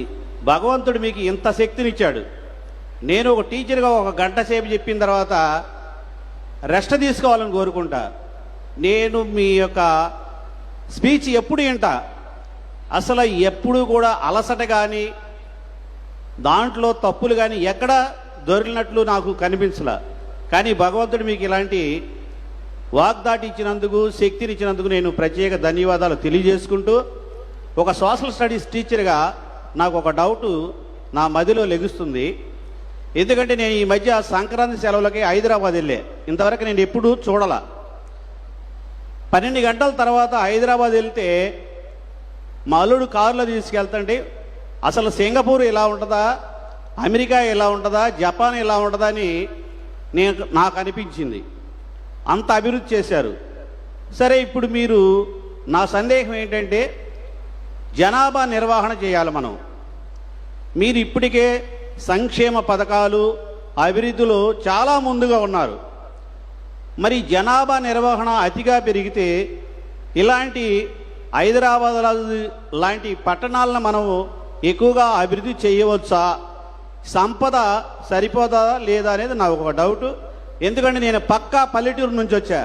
ఇప్పటికీ విద్య, వైద్యము, ఆరోగ్యము ఈ రంగాల్లో పల్లెటూరులో ఇంకా చాలా అభివృద్ధి చేయాల్సినటువంటి ఆవశ్యకత ఉంది. కాబట్టి దానికి సంపద కావాలి. ఆ సంపదని సృష్టిస్తారు మీరని నాకు నమ్మకం ఉంది. మరి మా పల్లెటూర్లు కూడా ఆ హైదరాబాద్ లాగా కళకళ ఆడాలని, ఒక సింగపూర్ లాగా పల్లెటూర్లు అవ్వాలని నేను కోరుకుంటున్నాను. ఆ విధంగా అవటానికి సంపద సరిపోతుందా లేదనేది నా ఒక doubt sir. Thank you brother. నువ్వు అనేది ఒక్క విషయం మనం గుర్తుపెట్టుకోవాలి. సహజ వనరులు, సహజ వనరులు నిర్మాణం చేసే దాంట్లో మానవుల యొక్క పాత్ర, దాన్ని ఏ విధంగా కన్వర్ట్ చేయడంలో కానీ. మూడవది మానవ వనరులు. నా లెక్క ప్రకారం అన్నింటికంటే గొప్పది మానవ వనరులు. నేను ఒక మాట మీకు చెప్పాను, right time, right leader, right place, Narendra Modi గారని. ఒక దేశానికి కానీ, ఒక కుటుంబానికి కానీ, ఒక గ్రామానికి కానీ, ఒక కంపెనీకి కానీ leader is very very important. నిన్న కూడా మాట్లాడుతూ బిల్ గేట్స్ ఒక మాట అన్నాడు, ఇంకా 100 సంవత్సరాలైనా ఏఐ వస్తుంది, క్వాంటమ్ కంప్యూటింగ్ వస్తుంది, సృజనాత్మక శక్తి రాదు, అది ఇవ్వాలంటే మనుషులే ఇస్తారని చాలా స్పష్టంగా చెప్పాడు. ఈ విషయం మీరు గుర్తుపెట్టుకోవాల్సిన అవసరం ఉంది. ఈరోజు కొన్ని దేశాలు ఏజింగ్ ప్రాబ్లంతో సతమతం అవుతున్నాయి. వాళ్ళ దగ్గర డబ్బులున్నాయి, ఆస్తులున్నాయి, సంపద ఉంది. కనీసం ఆరోగ్యం జాగ్రత్తగా చూసుకోవాలంటే, మందులు ఇవ్వాలంటే రోబోస్ కూడా వచ్చాయి. ఆ విషయం కూడా మీరు గుర్తుపెట్టుకోవాలి. రోబో ఈజ్ ఎ రోబో, మనిషి ఈజ్ ఎ మనిషి. మనిషిని రీప్లేస్ చేసేది ఇప్పుడే కాదు, భవిష్యత్తులో కూడా ఏది రాదు. ఈ విషయాన్ని మీరందరూ కూడా గుర్తుపెట్టుకోవాల్సిన అవసరం ఉంది. సంపద మనం సృష్టించేది. మీరు ఒక మాట అన్నారు, హైదరాబాద్. నేను ముఖ్యమంత్రి అయ్యాను. అయినప్పుడు నేను ఆలోచించాను, నాకు చాలా సమస్యలు ఉన్నాయి ఆ రోజు సమస్యలు మీరు చూస్తే జీతాలు కూడా ఇవ్వలేని పరిస్థితి. 3 నెలలకు ఒకసారి జీతాలు ఇచ్చేవాడిని. నేను అందరికీ చెప్పాను, నన్ను నమ్మారు.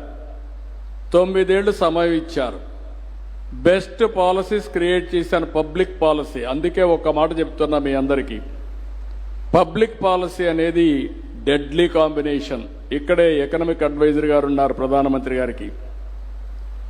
ఒక రాజకీయంగా ఉండే ఒక వ్యక్తి కానీ పార్టీ కానీ పబ్లిక్ పాలసీ తీసుకొస్తే ఆ పబ్లిక్ పాలసీ ద్వారా ఎనలేనటువంటి సంపద కానీ ఎంపవర్మెంట్ కానీ సమాజానికి జరుగుతుంది. హైదరాబాద్లో నేను ₹1 రాష్ట్ర బడ్జెట్లో ఖర్చు పెట్టలేదు. నాకు హైదరాబాద్లో గవర్నమెంట్ ల్యాండ్స్ ఉండేటివి, నిజాం ల్యాండ్స్ అన్ని. ఆ ల్యాండ్స్ ఇచ్చి నీళ్లు లేని ప్రాంతానికి నీళ్లు తీసుకొచ్చాను. ఎవరు సాధ్యం కాదనుకుంటే కృష్ణా జలాలు 9 monthsలో తీసుకొచ్చాను. కరెంటు లేకపోతే కరెంట్ ఇచ్చాను. ఆ రోజు అనేవాళ్ళు హైదరాబాద్ చుట్టుపక్కల రంగారెడ్డి జిల్లా మోస్ట్ బ్యాక్వర్డ్ డిస్ట్రిక్ట్. 25 ఏళ్లలో రంగారెడ్డి జిల్లా highest per capital income in the country. Bombay కాదు, ఇంకొకటి కాదు, రంగారెడ్డి జిల్లా. వై? ఆ సంపద అక్కడ సృష్టించాం. Government of India economic reforms వచ్చిన పీపీపీ మోడల్స్ వచ్చాయి. మనం డబ్బులు పెట్టడం లేదు, అవకాశాలు ఇస్తున్నాం. వాళ్ళు పీపీపీ మోడల్లో క్రియేట్ చేశారు. ఒక hitech city PPP model. IT companies వచ్చాయి, బయోటెక్నాలజీ పార్క్ వచ్చింది, ఇంటర్నేషనల్ ఎయిర్పోర్ట్ ₹1 లేకుండా కడితే ఈరోజు 17% హైదరాబాద్ అభివృద్ధికి ఒక ఎయిర్పోర్ట్ సహకరిస్తా ఉంది. ఒక ఔటర్ రింగ్ రోడ్ వేసాం, 165 కిలోమీటర్లు. అది హైదరాబాద్కు ఒక వడ్డాణ మారిగా తయారయ్యే పరిస్థితి వచ్చింది. ఈరోజు మీరు ఒక మాట అన్నారు, హైదరాబాద్లో నాకు 9 సంవత్సరాల అవకాశం ఇచ్చారు, నేను ఒక ఎకో సిస్టమ్ క్రియేట్ చేశా. అది అయిన తర్వాత ఏమైంది? నేను ఓడిపోయిన తర్వాత 10 ఏళ్లు పట్టింది నాకు తిరిగి రావడానికి.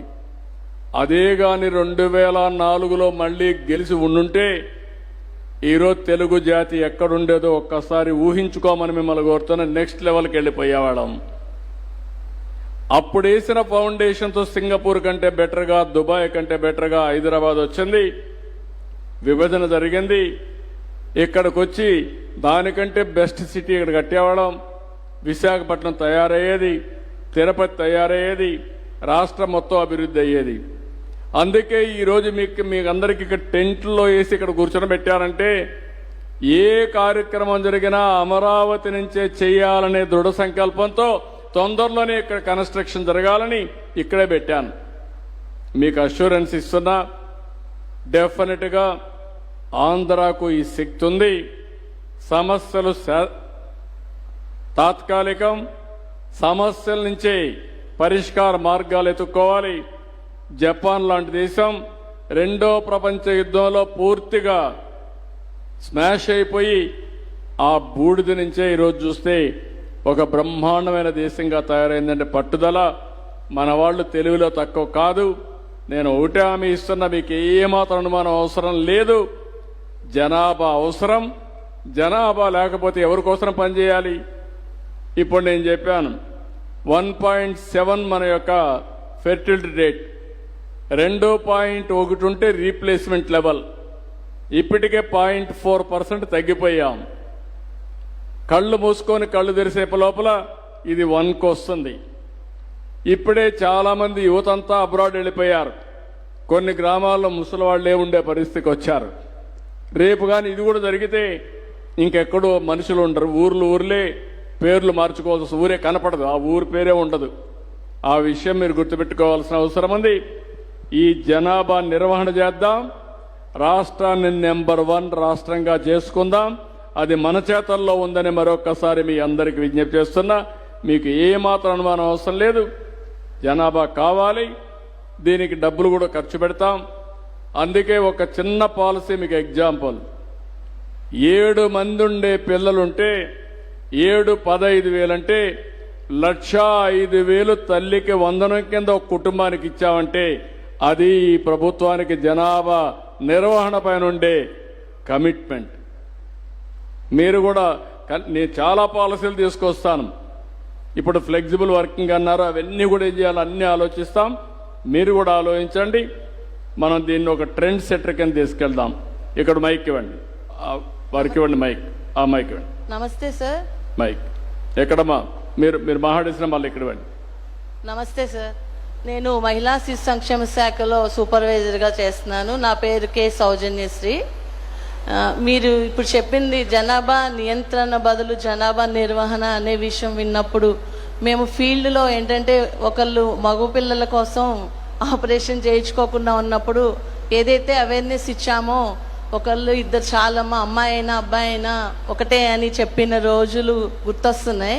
ఇప్పుడు దానికి అపోజిట్గా మనం జనాభా నిర్వహణ గురించి మీరు చెప్పారు.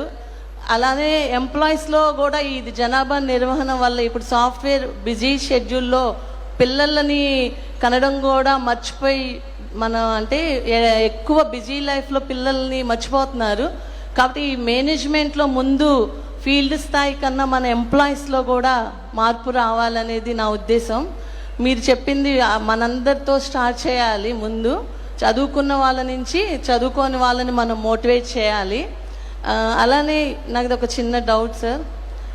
ఇప్పుడు మన పిల్లలు పుట్టడం పెరిగే కొద్దీ మరి ఆహారము, పోషణ, వాళ్ళకి ప్రాథమిక విద్య ఇవన్నీ కల్పించాల్సిన బాధ్యత ఉంది. కాబట్టి రాష్ట్ర ప్రభుత్వం దాన్ని ప్రణాళికలు ఎలా రూపొందిస్తుంది? యువర్ రైట్ అమ్మా, న్యూట్రిషన్ చాలా ముఖ్యం. ఇప్పటికే మీకు గర్భిణీ స్త్రీల దగ్గర నుంచి మనం ప్లాన్ చేస్తున్నాం. ఇంకా దీన్ని ఎక్కువ పెంచాలి. నేనే 1995లో డ్రై రేషన్ ఇచ్చాను స్కూల్స్లో. 2001 నుంచి కిచెన్లు పెట్టి మధ్యాహ్న భోజనం ప్రారంభించాం. అప్ టు ఇంటర్మీడియట్ వరకు ఇచ్చాం. అంగన్వాడీ ఇది కూడా సెంటర్ని బాగా స్ట్రెంగ్తన్ చేశాం. అలాంటివన్నీ మనం స్ట్రెంగ్తన్ చేసి ఎక్కడికక్కడ ఇప్పుడు అన్నా క్యాంటీన్లు కూడా పెడుతున్నాం. ఇలాంటివి వేరియస్ ఆస్పెక్ట్స్ పెట్టాలి. మీరు చెప్పింది వెల్ టేకన్. ముందు మన మైండ్లో నుంచి జనాభా భారం అనే మాట తీసేసి ఇంకొక మాట కూడా అన్నారు, బిజీ లైఫ్కి అలవాటైపోయాం. బిజీ లైఫ్ కంటే మైండ్ అనేది ఎట్లా పనిచేస్తుందంటే మీకు సెల్ ఫోన్ లేకపోతే ఎవ్వరూ ఉండలేకపోతున్నాం. ఐ రిమెంబర్ వెరీ వెల్, 25 ఏళ్లకు మునుపు ఇండియాలో సెల్ ఫోన్ ఉండేటివి కాదు. ఇండియా మొత్తం బిఎస్ఎన్ఎల్ అని ఒక కంపెనీ ఉండేది, డొమెస్టిక్ కాల్స్. అదే మరి ఇంటర్నేషనల్ కాల్స్కి విఎస్ఎల్ అని ఒక కంపెనీ, పబ్లిక్ లిమిటెడ్ కంపెనీ ఉండేది. Manual exchanges.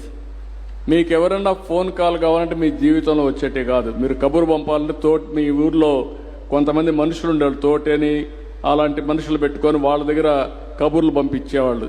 ఎవరన్నా చనిపోయినా లేకుంటే ఎవరైనా పెద్ద కర్మ చేసినా పంపించేవాళ్ళం. అలాంటి రోజుల్లో నేను ఆలోచించినప్పుడు చాలామంది వ్యతిరేకించారు. ఫోన్ తిండి పెడుతుందా అన్నారు, నన్ను ఎకిల్ చేశారు, నన్ను 420 అన్నారు. ఎవరెన్ని చెప్పినా నేను భరించా. ఆ రోజు ప్రధానమంత్రి నరేంద్ర మోడీ గారు, మన వాజ్పేయి గారికి చెప్పి డీరెగ్యులేషన్ తీసుకొచ్చాం. ఈరోజు నేను అడుగుతాను, అందరి దగ్గర సెల్ ఫోన్లు ఉన్నాయి కదా. భర్త లేకపోయినా భార్య 1 రోజు 2 రోజులు ఉండగలుగుతుంది. భార్య లేకపోయినా భర్త ఉండగలుగుతాడు. ఫోన్ లేకపోతే ఇద్దరు ఉండలేరు. అవునా కాదా అని అడుగుతున్నా. ఇప్పుడు వచ్చిన వ్యసనం సెల్ ఫోన్ వ్యసనం. ఆ ఫోన్ ఉంటే 5 నిమిషాలు చూసుకోకపోతే అక్కడి నుంచి పిచ్చిపడుతుంది మనందరికీ. ఆ ఫోన్ని ఏం చేస్తారో కూడా తెలియదు, ఏం చూస్తారో కూడా తెలియదు. ఓసారి డౌట్ వస్తుంది మనకే, ఏం చూస్తున్నారని. అలాంటి పరిస్థితికి వచ్చేసాం. దీనివల్ల స్ట్రెస్ పెరిగిపోయింది. స్ట్రెస్ పెరిగినప్పుడు అందుకే మొన్న యోగా ప్రాక్టీస్ చేశాం. ప్రధానమంత్రి గారు అడిగితే ఫస్ట్ టైం 3 లక్షల మంది ముందు రోజే వచ్చి తెల్లవారి 5 గంటలకు వచ్చి 6 గంటలకంతా కూడా యోగా దగ్గరికి వచ్చి ఒకేది ఇక్కడ గిన్నీశ్రీ గారు కూడా వచ్చింది. 3 లక్షల మంది వచ్చారంటే 2,50,00,000 మంది పార్టిసిపేట్ చేశారంటే దానికి కారణం వాళ్ళల్లో యోగా వల్ల ఒక ఫలితం ఉందనే ఉద్దేశంతో వచ్చారు. కాబట్టి మీరు చెప్పినట్టు అన్ని సమస్యలు ఉన్నాయి. నేనేమంటానంటే హార్డ్ వర్క్ కాదు కావాల్సింది, స్మార్ట్ వర్క్. తెలివితేటలతో పనిచేసే రోజుకి వచ్చాం. మీరు ఇప్పుడు పనిచేస్తారు. ఏంగా పనిచేస్తున్నావు మనవు? ICDS sir, women and child welfare. Women and child వెల్ఫేర్లో పనిచేస్తున్నాం. ఒకప్పుడు నువ్వే రికార్డులు రాయాలి, నువ్వే చూసుకోవాలి. ఇప్పుడు ఐటీ వచ్చిన తర్వాత రికార్డు రాసే పనే లేదు. పైన నుంచి ఏదైనా ఆదేశాలు వస్తే మళ్ళీ చదవాలి. ఇప్పుడు నీ ఫోన్కే మెసేజ్లు వచ్చేస్తున్నాయి. అంటే పని విధానం మారిందా లేదా?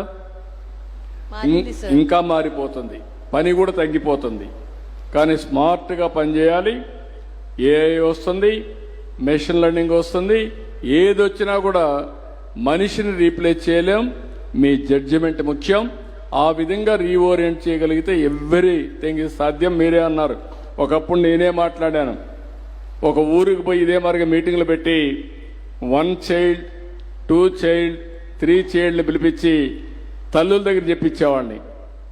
వాళ్ళందరూ చెప్పేవాడు, ఒక బిడ్డ ఉన్నాడు, మంచి బట్టలు కుట్టించాను, మంచి భోజనం పెట్టాం, నేను హ్యాపీగా ఉన్నానని. 4 పిల్లలుంటే వాళ్ళని పిలిపించి నువ్వేం చేస్తున్నావు అంటే, నేను పిల్లలకు బట్టలు పెట్టలేకపోతున్నా, నాకు కష్టాలు ఉన్నాయి అంటే కన్విన్స్ చేశాను. ఒకరుంటే మంచిది, ఒకరుంటే ముద్దు, 2 పర్వాలేదు, 3 వద్దని చెప్పేవాడిని. ఇప్పుడు అంటున్నా నేను 3 కంటే పైన ఉంటే వాళ్ళే నిజమైన దేశభక్తులు, ఈ సమాజాన్ని కాపాడే వ్యక్తులు కూడా అని చెప్పి ఇప్పుడు చెప్తున్నా. అలాంటి వాళ్ళకి గౌరవిద్దాం. నేను శ్రీమంతాలు కూడా పెట్టించాను, మీకు జ్ఞాపకం ఉందో లేదో. ఆడబిడ్డలకి శ్రీమంతం అనేది జీవితంలో ఒక విశిష్టమైన అవకాశం. కొన్ని కుటుంబాల్లో శ్రీమంతాలు కూడా పెట్టలేరంటే సామూహిక శ్రీమంతాలు పెట్టి ఆడబిడ్డల గౌరవాన్ని పెంచడానికి, వాళ్ళ ఆత్మవిశ్వాసాన్ని పెంచడానికి నేను ప్రయత్నం చేశా. అవన్నీ చేద్దాం ఇప్పుడు కూడా. సార్ ఒక రిక్వెస్ట్, ఒక ఫోటో కావాలి సార్. ఓకే అమ్మా, రండి. మైక్ అక్కడ ఇవ్వండి.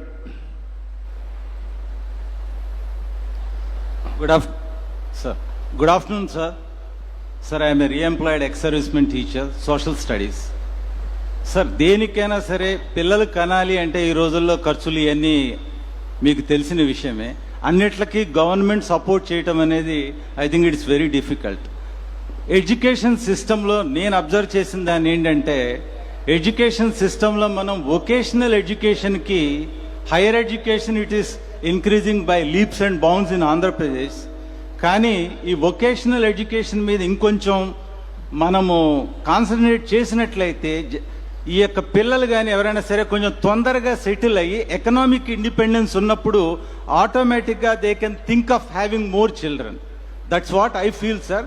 And one more thing is that since you are a genius, that's startups గురించి నేను స్టార్టప్స్ గురించి కూడా ఎడ్యుకేషన్ సిస్టంలో ఇన్కల్కేట్ చేయగలిగినట్లయితే ఆంధ్ర విల్ డెవలప్. అండ్ నా ఉద్దేశం ఏంటంటే, ఫ్యూచర్లో అమెరికాకి మనవాళ్ళు వెళ్ళటం కాదు sir, the Americans will come here for having jobs here. So if you are here in Andhra Pradesh and Modiji at the center, I'm dead sure that India will prosper and it will become Vishwaguru.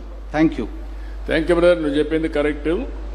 Vocational కోర్సెస్కి high school నుంచి కూడా start చేస్తున్నాం, డెఫినెట్గా చేపిస్తాం.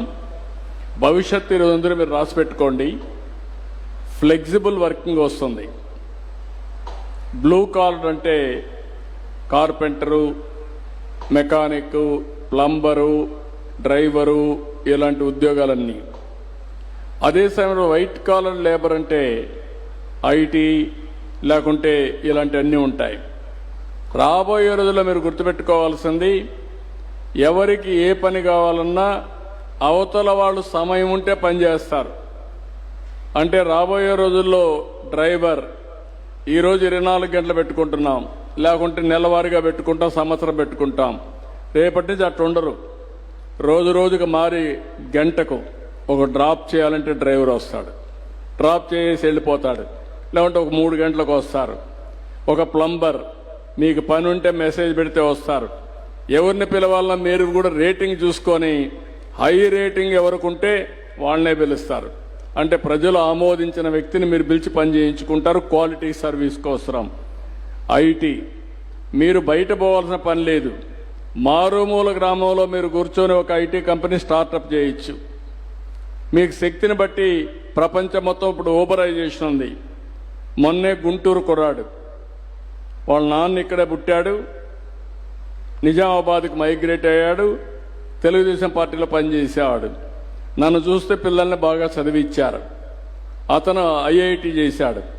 అతనికి ఒక ఆలోచన వచ్చింది, ఒక కంపెనీ పెట్టాలని. సింపుల్ ఆలోచన. ఏంటి ఆలోచన? కార్లు ఉన్నాయి, ఆటోలు ఉన్నాయి, మోటార్ బైకులు ఉన్నాయి, ఊబరైజేషన్. పర్ఫెక్ట్గా చేశాడు. విత్ ఇన్ 10 years టైంలో బిలియనర్ అయిపోయాడు. వేల కోట్లు సంపాదించాడు. That is one example. దానికి కూడా అందుకే నేను మాట్లాడా. ఒకప్పుడు ప్రతి ఒక్క ఇంటికి ఒక ఐటీ ప్రొఫెషనల్ అన్నాం. 25 ఏళ్లలో ప్రపంచంలో highest per capital income Jewish కాదు, ఇండియన్స్. అందులో 30-35% తెలుగు వాళ్ళు ఉండడం మనందరికీ గర్వకారణం. ఈరోజు అమెరికాలో ఉండే 125 మందిలో రిచెస్ట్ 12 మంది అయితే మన వాళ్ళు అయితే, అందులో 2 మనకు తెలిసిన వాళ్ళు. 1 నాదేళ్ల సత్య, 2 సుందర పిచ్చాయి. ఇవన్నీ మీ కళ్ళ ముందర దొరికే విశేషాలు. అందుకే నేను చెప్తాను, నాలెడ్జ్ ఎకానమీలో ఎవ్రీ ఫ్యామిలీకి ఇప్పుడు ఇచ్చాను నేను call. 1 family 1 entrepreneur. Ratan Tata innovation hub వస్తుంది. 5 జోన్స్లో 5 స్పోక్స్ మోడల్ వస్తాయి. ప్రతి ఒక్క ఇంటికి ఒకరిని ప్రోత్సహిస్తా, పారిశ్రామికవేత్తలు చేస్తా, మా ఆడబిడ్డల్ని ఎక్కువ చేస్తా. వాళ్ళను కూడా డాక్రా సంఘాలని అవసరమైతే ప్రోత్సాహాలు ఇచ్చి వాళ్ళను కూడా 1,00,000 మంది ప్రారంభంలోనే ఎంఎస్ఎంఈలు పెట్టించాలనే కార్యక్రమానికి శ్రీకారం చుట్టాం. అవి కూడా వర్కౌట్ చేద్దాం. Can I have a pic with you sir? Okay అమ్మా, రండి. ఆ అమ్మాయికి అక్కడ ఇవ్వండి, వాళ్ళ దొరికండి. లాస్ట్ వాళ్ళకి అక్కడ ఉండాలి. Good afternoon, sir. ఎక్కడమ్మా? నమస్తే సార్. చెప్పమ్మా మాట్లాడమ్మా. లాస్ట్లో మాట్లాడమ్మా. నువ్వు మాట్లాడేసి నువ్వు మాట్లాడే మళ్ళీ వీళ్ళు మాట్లాడతారు. వారు మాట్లాడాక మీరు సభకు నమస్కారం. ఈరోజు నేను ఇక్కడ ఉన్నానంటే కారణం మన ముఖ్యమంత్రి చంద్రబాబు గారు. నేనేమి ఎక్కువ చేసి చెప్పటం లేదు. నేను 2012లో నేను బిఎడ్ కంప్లీట్ చేసినప్పుడు అప్పుడు మాకు విక్రమసింహపురి యూనివర్సిటీలో రిజల్ట్ రాలేదని డిఎస్సి రాయడానికి అవకాశం ఇవ్వలేదు. అప్పటికి నాకు 36 years. ఒకే ఒక్క ఛాన్స్ ఉంది. అప్పుడు అదే ఫస్ట్ బిఎడ్ కంప్లీట్ చేయడం. ఒక్క ఛాన్సే ఉంది.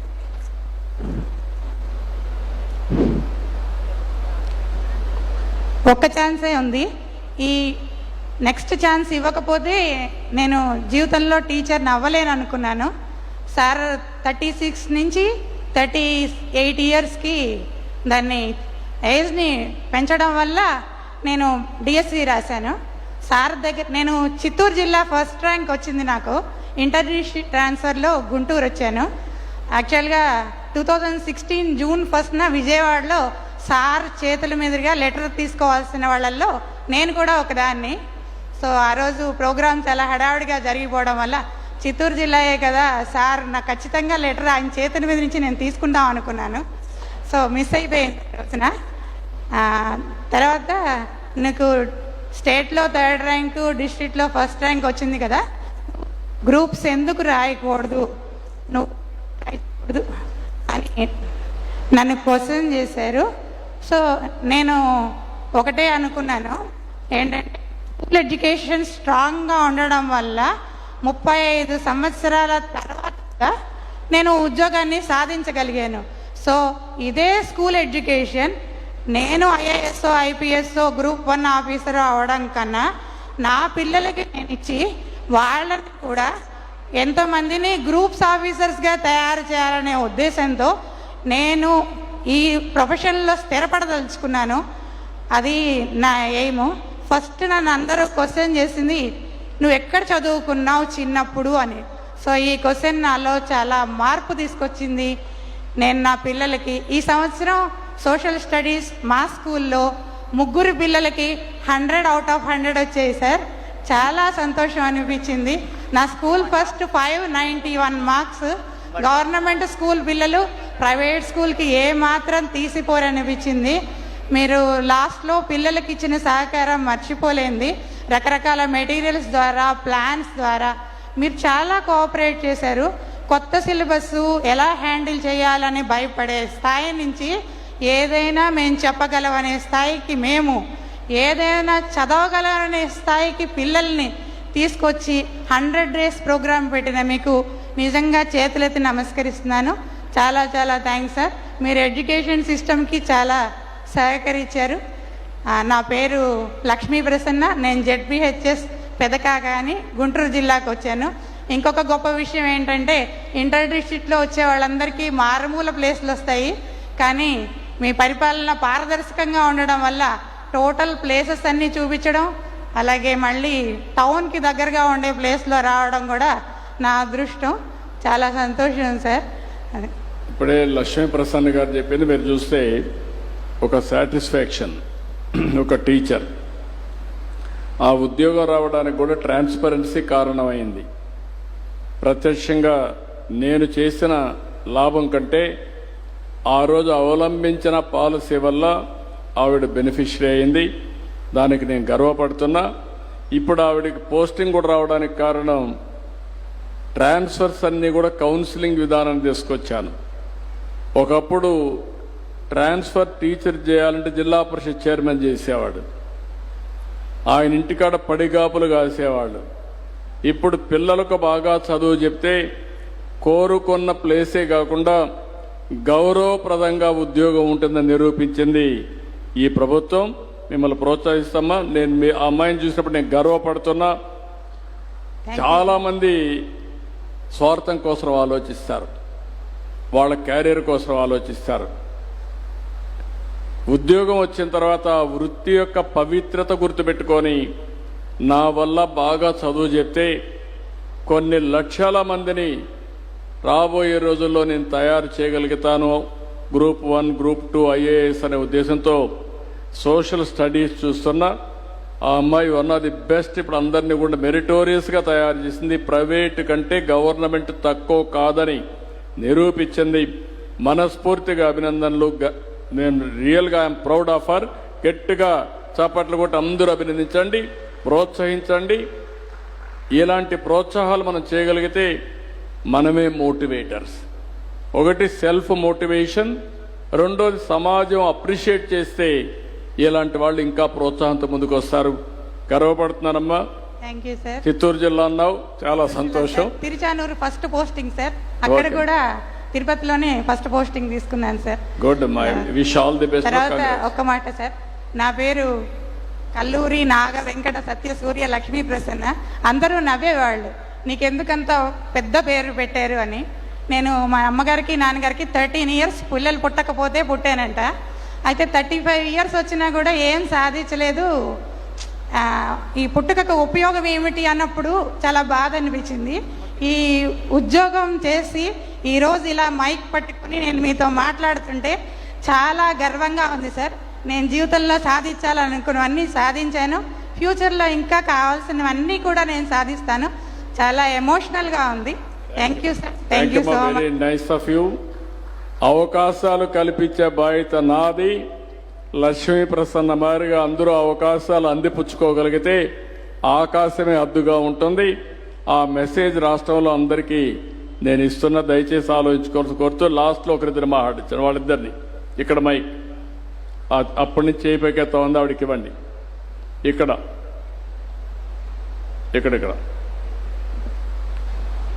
రామ్మ. Namaste sir, I am Dr. Sumitra, working as a lecturer in Government Degree College for Girls, Kanchikachirla. ముందుగా ఈ అవకాశం నాకు ఇచ్చినందుకు మీకు ధన్యవాదాలు. నేను కూడా ఫస్ట్ ఇన్స్పైరర్ ఫ్రమ్ యూ సార్. నేను 97లో పద్మావతి యూనివర్సిటీ స్టూడెంట్గా ఎంఏ ఇంగ్లీష్ చేశాను. దట్ వాజ్ ద టైం మీరు ఫస్ట్ టైం సీఎంగా ఎలక్ట్ అయినప్పుడు ఎస్వి యూనివర్సిటీకి మిమ్మల్ని ఫెలిసిటేట్ చేస్తుంటే మేమందరం వచ్చాం సార్. అందులో నేను ఒక చిన్న అణువుని. అప్పుడు ఎలాంటి ఉత్తేజం ఉందో అదే ఉత్తేజాన్ని ఇప్పుడు కూడా చూస్తున్నాను. అండ్ వన్ మోర్ థింగ్, నేను ఆ యూనివర్సిటీలో చిన్నప్పటి నుంచి I have some visual problem. వాటన్నిటినీ దాటటానికి మీలాంటి వ్యక్తుల ఇన్స్పిరేషన్తోనే I did my PG and I completed my PhD. Now I'm a assistant professor. ఈ కంచకచర్ల కాలేజ్ గర్ల్స్లో నేను వర్క్ చేస్తున్నప్పుడు డిగ్రీ కాలేజ్ స్టూడెంట్స్తో ఎక్కువగా నేను గమనించిన విషయం ఏంటంటే పాలసీ ఫర్ హెల్త్ సార్. ఎక్కువ డిగ్రీ స్థాయికి వచ్చినా కానీ ఆ పిల్లలు హాస్టల్లో ఉంటారు. నేను కూడా వాళ్ళతోనే ఉంటుంటాను వారానికి 5 days. హెల్త్ ఇష్యూస్ గమనించాను సార్. మిమ్మల్ని నేను కోరేది ఒక్కటే, మనం పిల్లల్ని ప్రమోట్ చేస్తున్నాము కదా, ఇంకో పరంగా policy for health, population policy for health అనేది మీరేం తేగలుగుతారు? అది ముఖ్యంగా మనం పిల్లలతో పాటు హెల్దీ చిల్డ్రన్ని పెంచాల్సిన అవసరం కూడా మనకుందని నేను కోరుకుంటున్నాను. ఇంకో విషయం, మనం చిన్నప్పటి నుంచి కొన్ని స్లోగన్స్తో పెరిగాము. చిన్న కుటుంబం చింతలేని కుటుంబం, అది ఇప్పటికీ నా చెవుల్లో మారుమోగుతుంది. దాన్ని మార్చేసి పెద్ద కుటుంబం, ప్రేమగల కుటుంబం, ఉమ్మడి కుటుంబం, ఉన్నతమైన కుటుంబం అనే భావన అనే స్లోగన్స్ మనం పాపులరైజ్ చేయాలి అని కోరుకుంటున్నాను sir. Thank you so much. మీ పేరేంటమ్మా? ఐఎమ్ సుమిత్ర. సుమిత్ర గారు మీరు విన్నారు. Thank you. వారి యొక్క సక్సెస్ స్టోరీ. ఓసారి డిసడ్వాంటేజెస్ ఉంటాయి.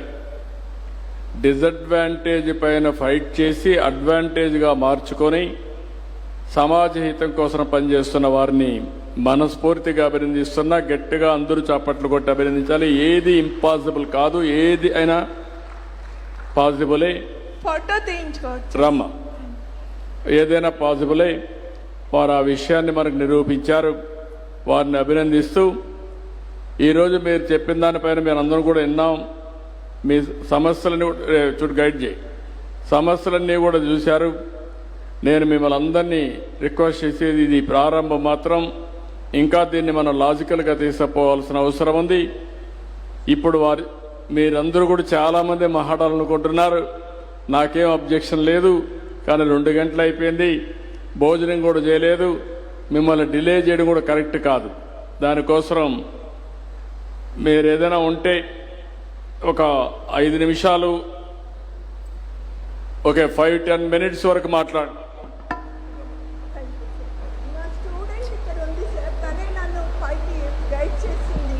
We'll be taking one last question. గౌస్య, మీరు స్టూడెంట్ ఉన్నారా? ఇక్కడ పిలుస్తాను. లెసన్స్ వల్ల ఇన్స్పైర్ అయిందట సార్. ఇక్కడ ఉన్నారా? ఇక్కడ ఇట్రమ్మా, ప్లీజ్ కమ్. వస్తా. ఈ రోజు వస్తుందని అనుకోలేదు.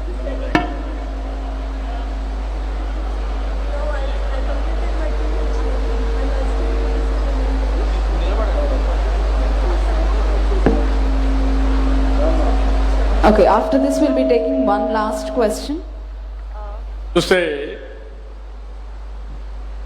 డిజేబిలిటీని ఎబిలిటీ కింద మార్చుకొని ఆవిడ ఇచ్చిన లెక్చర్స్ కానీ అవన్నీ చూసి వాళ్ళ స్టూడెంట్స్ ఇక్కడ ఉంటే, మీరు ఎక్కడ పోలీసులో పనిచేస్తారమ్మా? ఏంగా పనిచేస్తామా? ఇక్కడ ఏంగా పనిచేస్తున్నా? పీసీగా ఉండి డ్యూటీకి వస్తే టీచర్ని గుర్తుపెట్టుకొని ఆవిడ గైడెన్స్ ఇచ్చి ఇక్కడ తీసుకొచ్చి కూర్చొని పెట్టి గౌరవాన్ని నిరూపించుకున్నది.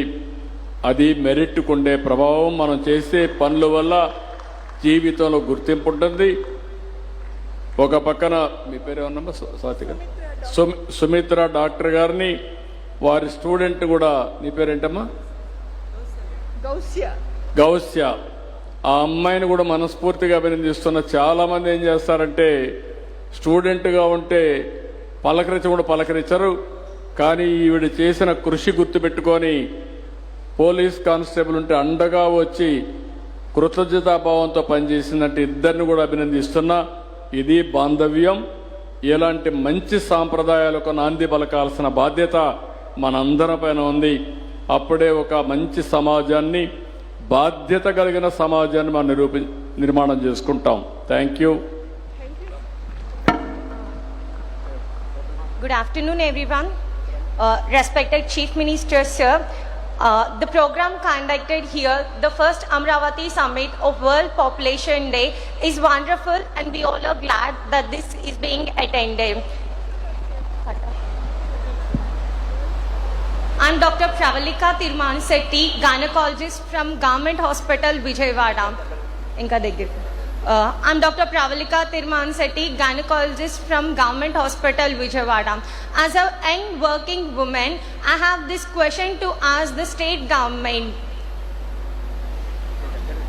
Thank you. Good afternoon, sir. చెప్పమ్మా. Good afternoon, sir. Please, Amma. I'm Dr. Pravalika Tirmansetti, gynecologist working in the Government Hospital, Vijayawada. As a young working woman, I have this question to ask the government of Vijayawada. What are the states that are planning to help the young couple who want to plan pregnancy and have children but can't do because of financial crisis? తెలుగులో అందరికీ అర్థమయ్యేలాగా, కొత్తగా పెళ్ళైన నూతన జంటలకి వాళ్ళు pregnancy పిల్లల్ని plan చేసుకోవాలన్నా కూడా ఆర్థిక సమస్యల వల్ల పిల్లల్ని ప్లాన్ చేసుకోవడానికి ఆలోచిస్తున్నారు. దీనికి గవర్నమెంట్ ఏం చేయాలనుకుంటుంది? ఓకే అమ్మా, ఇప్పుడు నువ్వు చెప్పింది ఒక ఇష్యూ. అది నేను పనిచేస్తాను, ఎట్లా పాలసీలు తీసుకురావాలి, కొత్తగా జనాభా నిర్వహణ పాలసీ తీసుకొస్తాం, అందులో ఈ సమస్య కూడా అడ్రస్ చేస్తాం. మీరు కూడా మీ సూచనలు ఇవ్వండి, నేను అవి కూడా తీసుకొని చేస్తాను డెఫినెట్గా. అంటే ఒకేసారి అన్ని పాలసీలు కూడా ఒక వ్యక్తికి చేస్తాం, కానీ చేసినప్పుడు అది సస్టైనబిలిటీ ఉండాలి, అది ఉపయోగపడాలి. డెఫినెట్గా మీరు ఇచ్చిన సజెషన్స్ అన్నీ తీసుకుంటా. ఎన్ని వీలైతే అన్ని సమస్యల్ని పరిష్కారం చేయడం కోసం మనం అందరం కలిసి పనిచేద్దాం డెఫినెట్గా అమ్మా. ఏమనుకోవద్దండమ్మా, టైం తక్కువ ఉంది, అందరూ వెళ్ళాలనుకుంటున్నారు. మీరు ఏదైనా ఉంటే రాసి ఇవ్వండి, లేకుంటే మీరు ఇటు రండి, ఫోటో తీసుకొని వెళ్తారండి. మీ ముగ్గురు మాత్రం, మీ ముగ్గురు రండి, ఇట్రా, నువ్వు కూడా వచ్చేసి. Thank you, sir. Thank you so much for the interaction. I invite Shri M.T. Krishna Babu Garu, Special Chief Secretary to Government, to propose vote of thanks.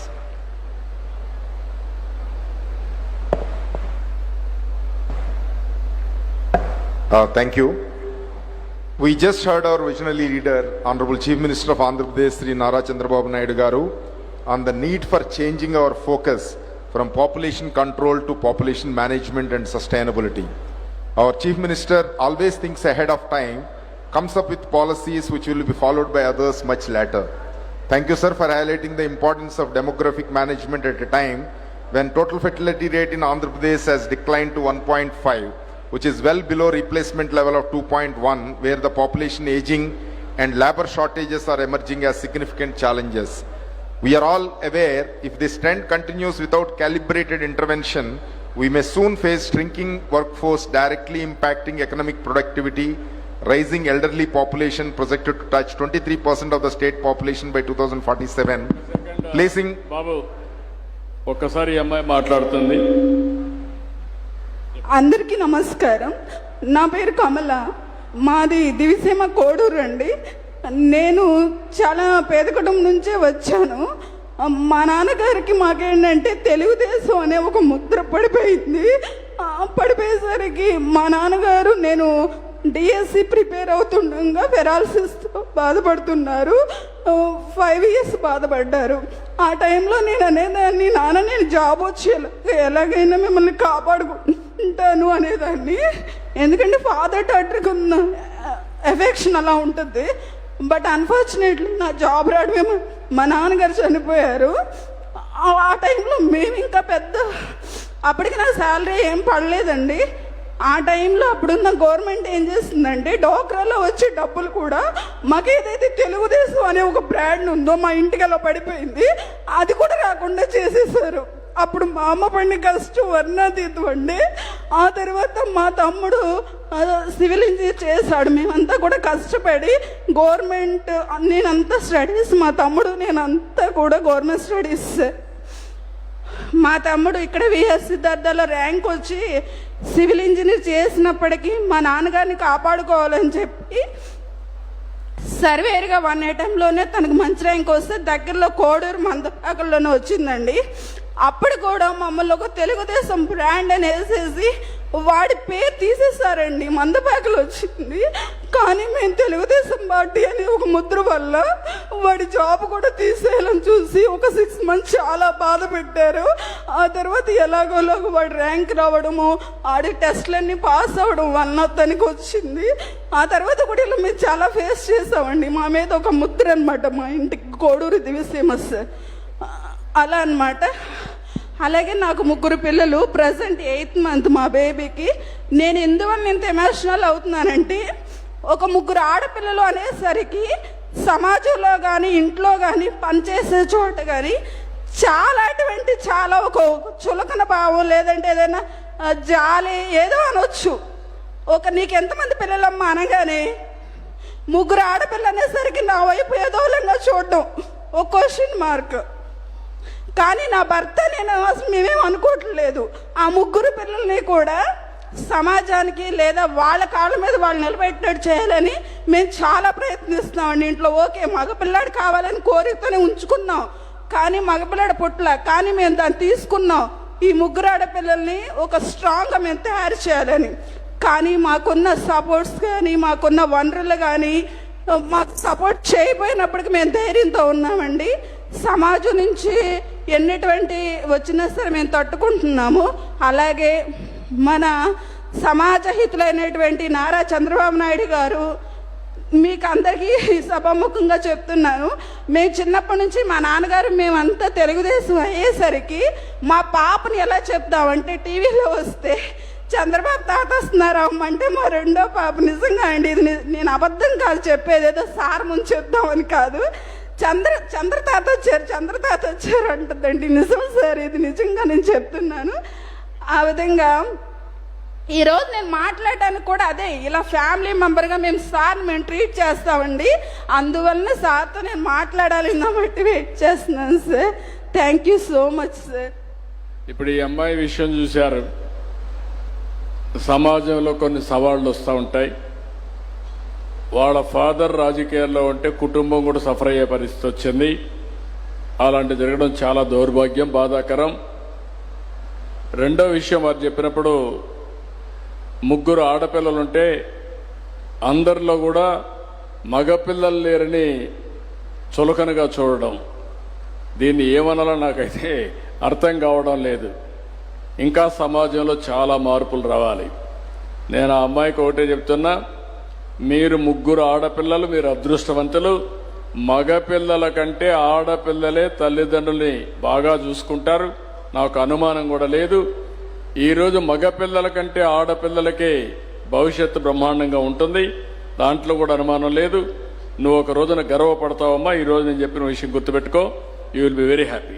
Thank you, I wish all the best. Thank you. గట్టిగా చప్పట్లు కొట్టి అభినందించండి. మీలో కూడా మగవాళ్ళల్లో అందరిలో మార్పు రావాలి, ఆడవాళ్ళలో కూడా రావాలి.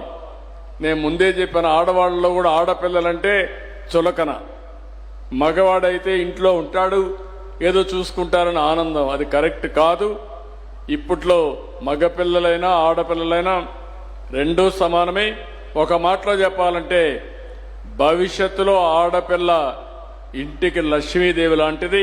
ఆ విషయం మీరు గుర్తుపెట్టుకోవాల్సిందిగా కోరుకుంటున్నా. Thank you. మా స్కూల్ గురించి 2 నిమిషాలు సార్. ఓకే అండి, మేము విజయవాడ జేడీఈటీ స్కూల్ నుంచి వచ్చానండి. నేను రీసెంట్గా ట్రాన్స్ఫర్లో వెళ్ళాను. ఇది కూడా మన ప్రభుత్వం ద్వారా వచ్చింది. నేను రిక్వెస్ట్ ట్రాన్స్ఫర్ పిల్లలతో వెళ్ళలేనని పెట్టుకున్నప్పుడు ఏదైతే కౌన్సిలింగ్ ట్రాన్స్ఫర్లో నాకు ఇంటి దగ్గరగా రావడం జరిగిందండి. ఈ సభాముఖంగా మన ప్రభుత్వాన్ని నేను చేతులు వంచి నేను నమస్కారాలు ధన్యవాదాలు తెలియజేస్తున్నాను. ఇప్పుడు ప్రజెంట్ స్కూల్లో అయితే అండి ఎన్ఎంఎంఎస్ ద్వారా అక్కడ స్టాఫ్ నేను కొత్తగా 1 మంత్ అయింది. 18 పీపుల్స్ ఈ సంవత్సరం ఎన్ఎంఎంఎస్కి గవర్నమెంట్ ద్వారా వాళ్ళని మేము ఎంకరేజ్ చేస్తున్నారండి. అదేవిధంగా IIITకి 8 మెంబర్స్ని వాళ్ళు సెలెక్ట్ చేశారండి. 5, 8 అలాగే 70 అబోవ్ 500 పైగా వచ్చాయండి. అలాగే అక్కడ స్టాఫ్ అందరూ కూడా ఎలా అంటే ఒక సర్వీస్ లాగా చేయాలని ఒక థీమ్తో పనిచేస్తున్నారండి. మనం అందరం కూడా అలాగే చేసి మన ప్రభుత్వానికి సహకరించాలని మీ అందరి తరఫున కోరుకుంటున్నాను సార్. ఇది golden opportunity for ever sir. Thank you so much. మొత్తం కాలేజీలో పనిచేసి అందరిని అభినందిస్తున్నా, బ్రహ్మాండంగా పనిచేస్తున్నారు. కంగ్రాచులేషన్స్.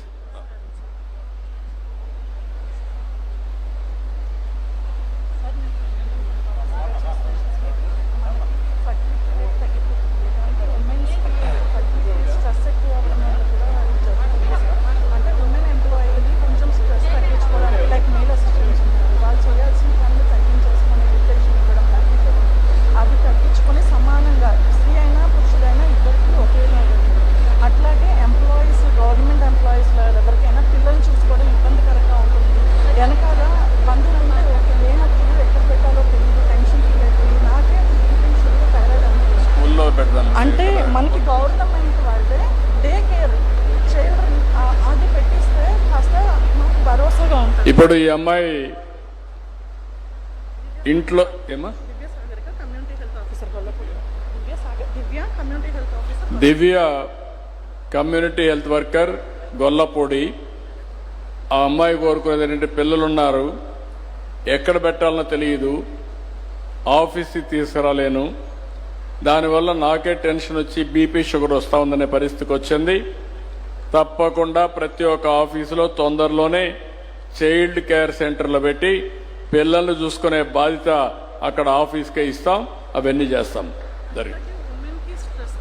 ఉమెన్కి వర్క్ వల్ల ప్రెషర్స్, ఇంట్లో ఫ్యామిలీ ఫైనాన్షియల్ ప్రాబ్లమ్స్, జాబ్ పరంగా స్ట్రెస్సెస్ కూడా తగ్గిస్తే కాస్త అది ఫర్టిలిటీ రేట్ ఇంక్రీజ్ అవుతుంది సార్. నాట్ ఓన్లీ ఫైనాన్షియల్, వాళ్ళకి అన్నిటిని బేర్ చేసుకోవడం వల్ల హార్మోనల్ ఇంబ్యాలెన్సెస్ వస్తున్నాయి. అవి కూడా కొంచెం స్ట్రెస్ తగ్గినటువంటి చూసే విధంగా చూడండి. అండ్ ఎవరైతే స్కూల్ పిల్లలు గవర్నమెంట్ కార్పొరేట్ స్కూల్స్లో ఉంటున్నారో, లైక్ తల్లికి వందనం మీరు అందిస్తున్నారు, కార్పొరేట్ వాళ్ళకి ఎంకరేజ్ చేయడం వల్ల వాళ్ళు అక్కడే చదువుకుంటున్నారు. అదే అక్కడ మనం కొంచెం ఎంకరేజ్మెంట్ గవర్నమెంట్కే ఇస్తే వాళ్ళు కూడా ఇటు మొబిలైజ్ అయ్యి గవర్నమెంట్లోనే చదువుకునే ఆస్కారం ఉంటుంది. అండ్ తెలుగు లాంగ్వేజ్కి కొంచెం పెద్దపీట వేయమని కోరుతున్నాను, ఇంగ్లీష్ కని కాకుండా. ఎందుకంటే తెలుగులో అనర్గళంగా మాట్లాడేటువంటి ప్రాస తగ్గింది సార్. ఆ తెలుగుకి పెద్దపీట వేయండి. ఉమెన్ ఎంప్లాయీస్కి స్ట్రెస్ తగ్గించండి. చైల్డ్ డే కేర్ సెంటర్స్ని ఇవ్వండి. అట్లాగే టైం శాలరీస్ ఇన్సెంటివ్స్ కూడా మాకు ప్రొవైడ్ చేయమని కోరుతున్నాను గవర్నమెంట్ వారిని. NHMలో పనిచేస్తున్నాం సార్, మాకు EPF కానీ శాలరీ హైక్ కానీ ఏమీ లేదు. ఫైనాన్షియల్ బర్డెన్స్కి బాగా గురవుతున్నాము. అది కూడా దృష్టి ఉంచి కమ్యూనిటీ హెల్త్ ఆఫీసర్స్కి న్యాయం చేయండి. Thank you sir. దివ్య గారు చెప్పింది ఏంటంటే ఫస్ట్ పాయింట్ స్ట్రెస్ ఎక్కువ ఉందని. నాకు లేని స్ట్రెస్ మీకెందుకమ్మా? మీ అందరికంటే ఎక్కువ కష్టపడతానా నేను? మీ సమస్యలన్నీ సగం సమస్యలు నేను భరిస్తున్నా. నాకు అర్థమైంది. ఫస్ట్ ఆఫ్ ఆల్ మెంటల్గా మనం ప్రిపేర్ కావాలి. సమాజంలో సమస్యలు వస్తూనే ఉంటాయి, మనం కూడా అతీతం కాదు. మనం అందరం కూడా నిమిత్త మాత్రమే. మన ఇంట్లో సమస్యలు ఉంటాయి, బయట సమస్యలు ఉంటాయి, అన్నీ ఉంటాయి. ఈ సమస్యల్ని హ్యాండిల్ చేయడంలో మనం అందరం కూడా ఎక్కడికక్కడ స్కిల్ డెవలప్మెంట్ చేసుకోవాలి. అందుకే నేను యోగా కూడా ప్రవేశపెడుతున్నాను. కొంచెం ప్రాక్టీస్ చేయమ్మా, ఆన్లైన్ వస్తాయి, అవన్నీ కూడా చేద్దాం. మీరు చెప్పిందంతా కూడా వెల్ టేకన్. డెఫినెట్గా ఒకే రోజు నేను అన్నీ చేయలేకపోవచ్చు, కానీ 1 by 1 పరిష్కారం చేసుకుంటూ మీరు అనుకున్న అన్ని కూడా చేసి అందరినీ ఆనందంగా ఉండే వ్యవస్థని క్రియేట్ చేస్తా. అది నా భరోసా. Thank you.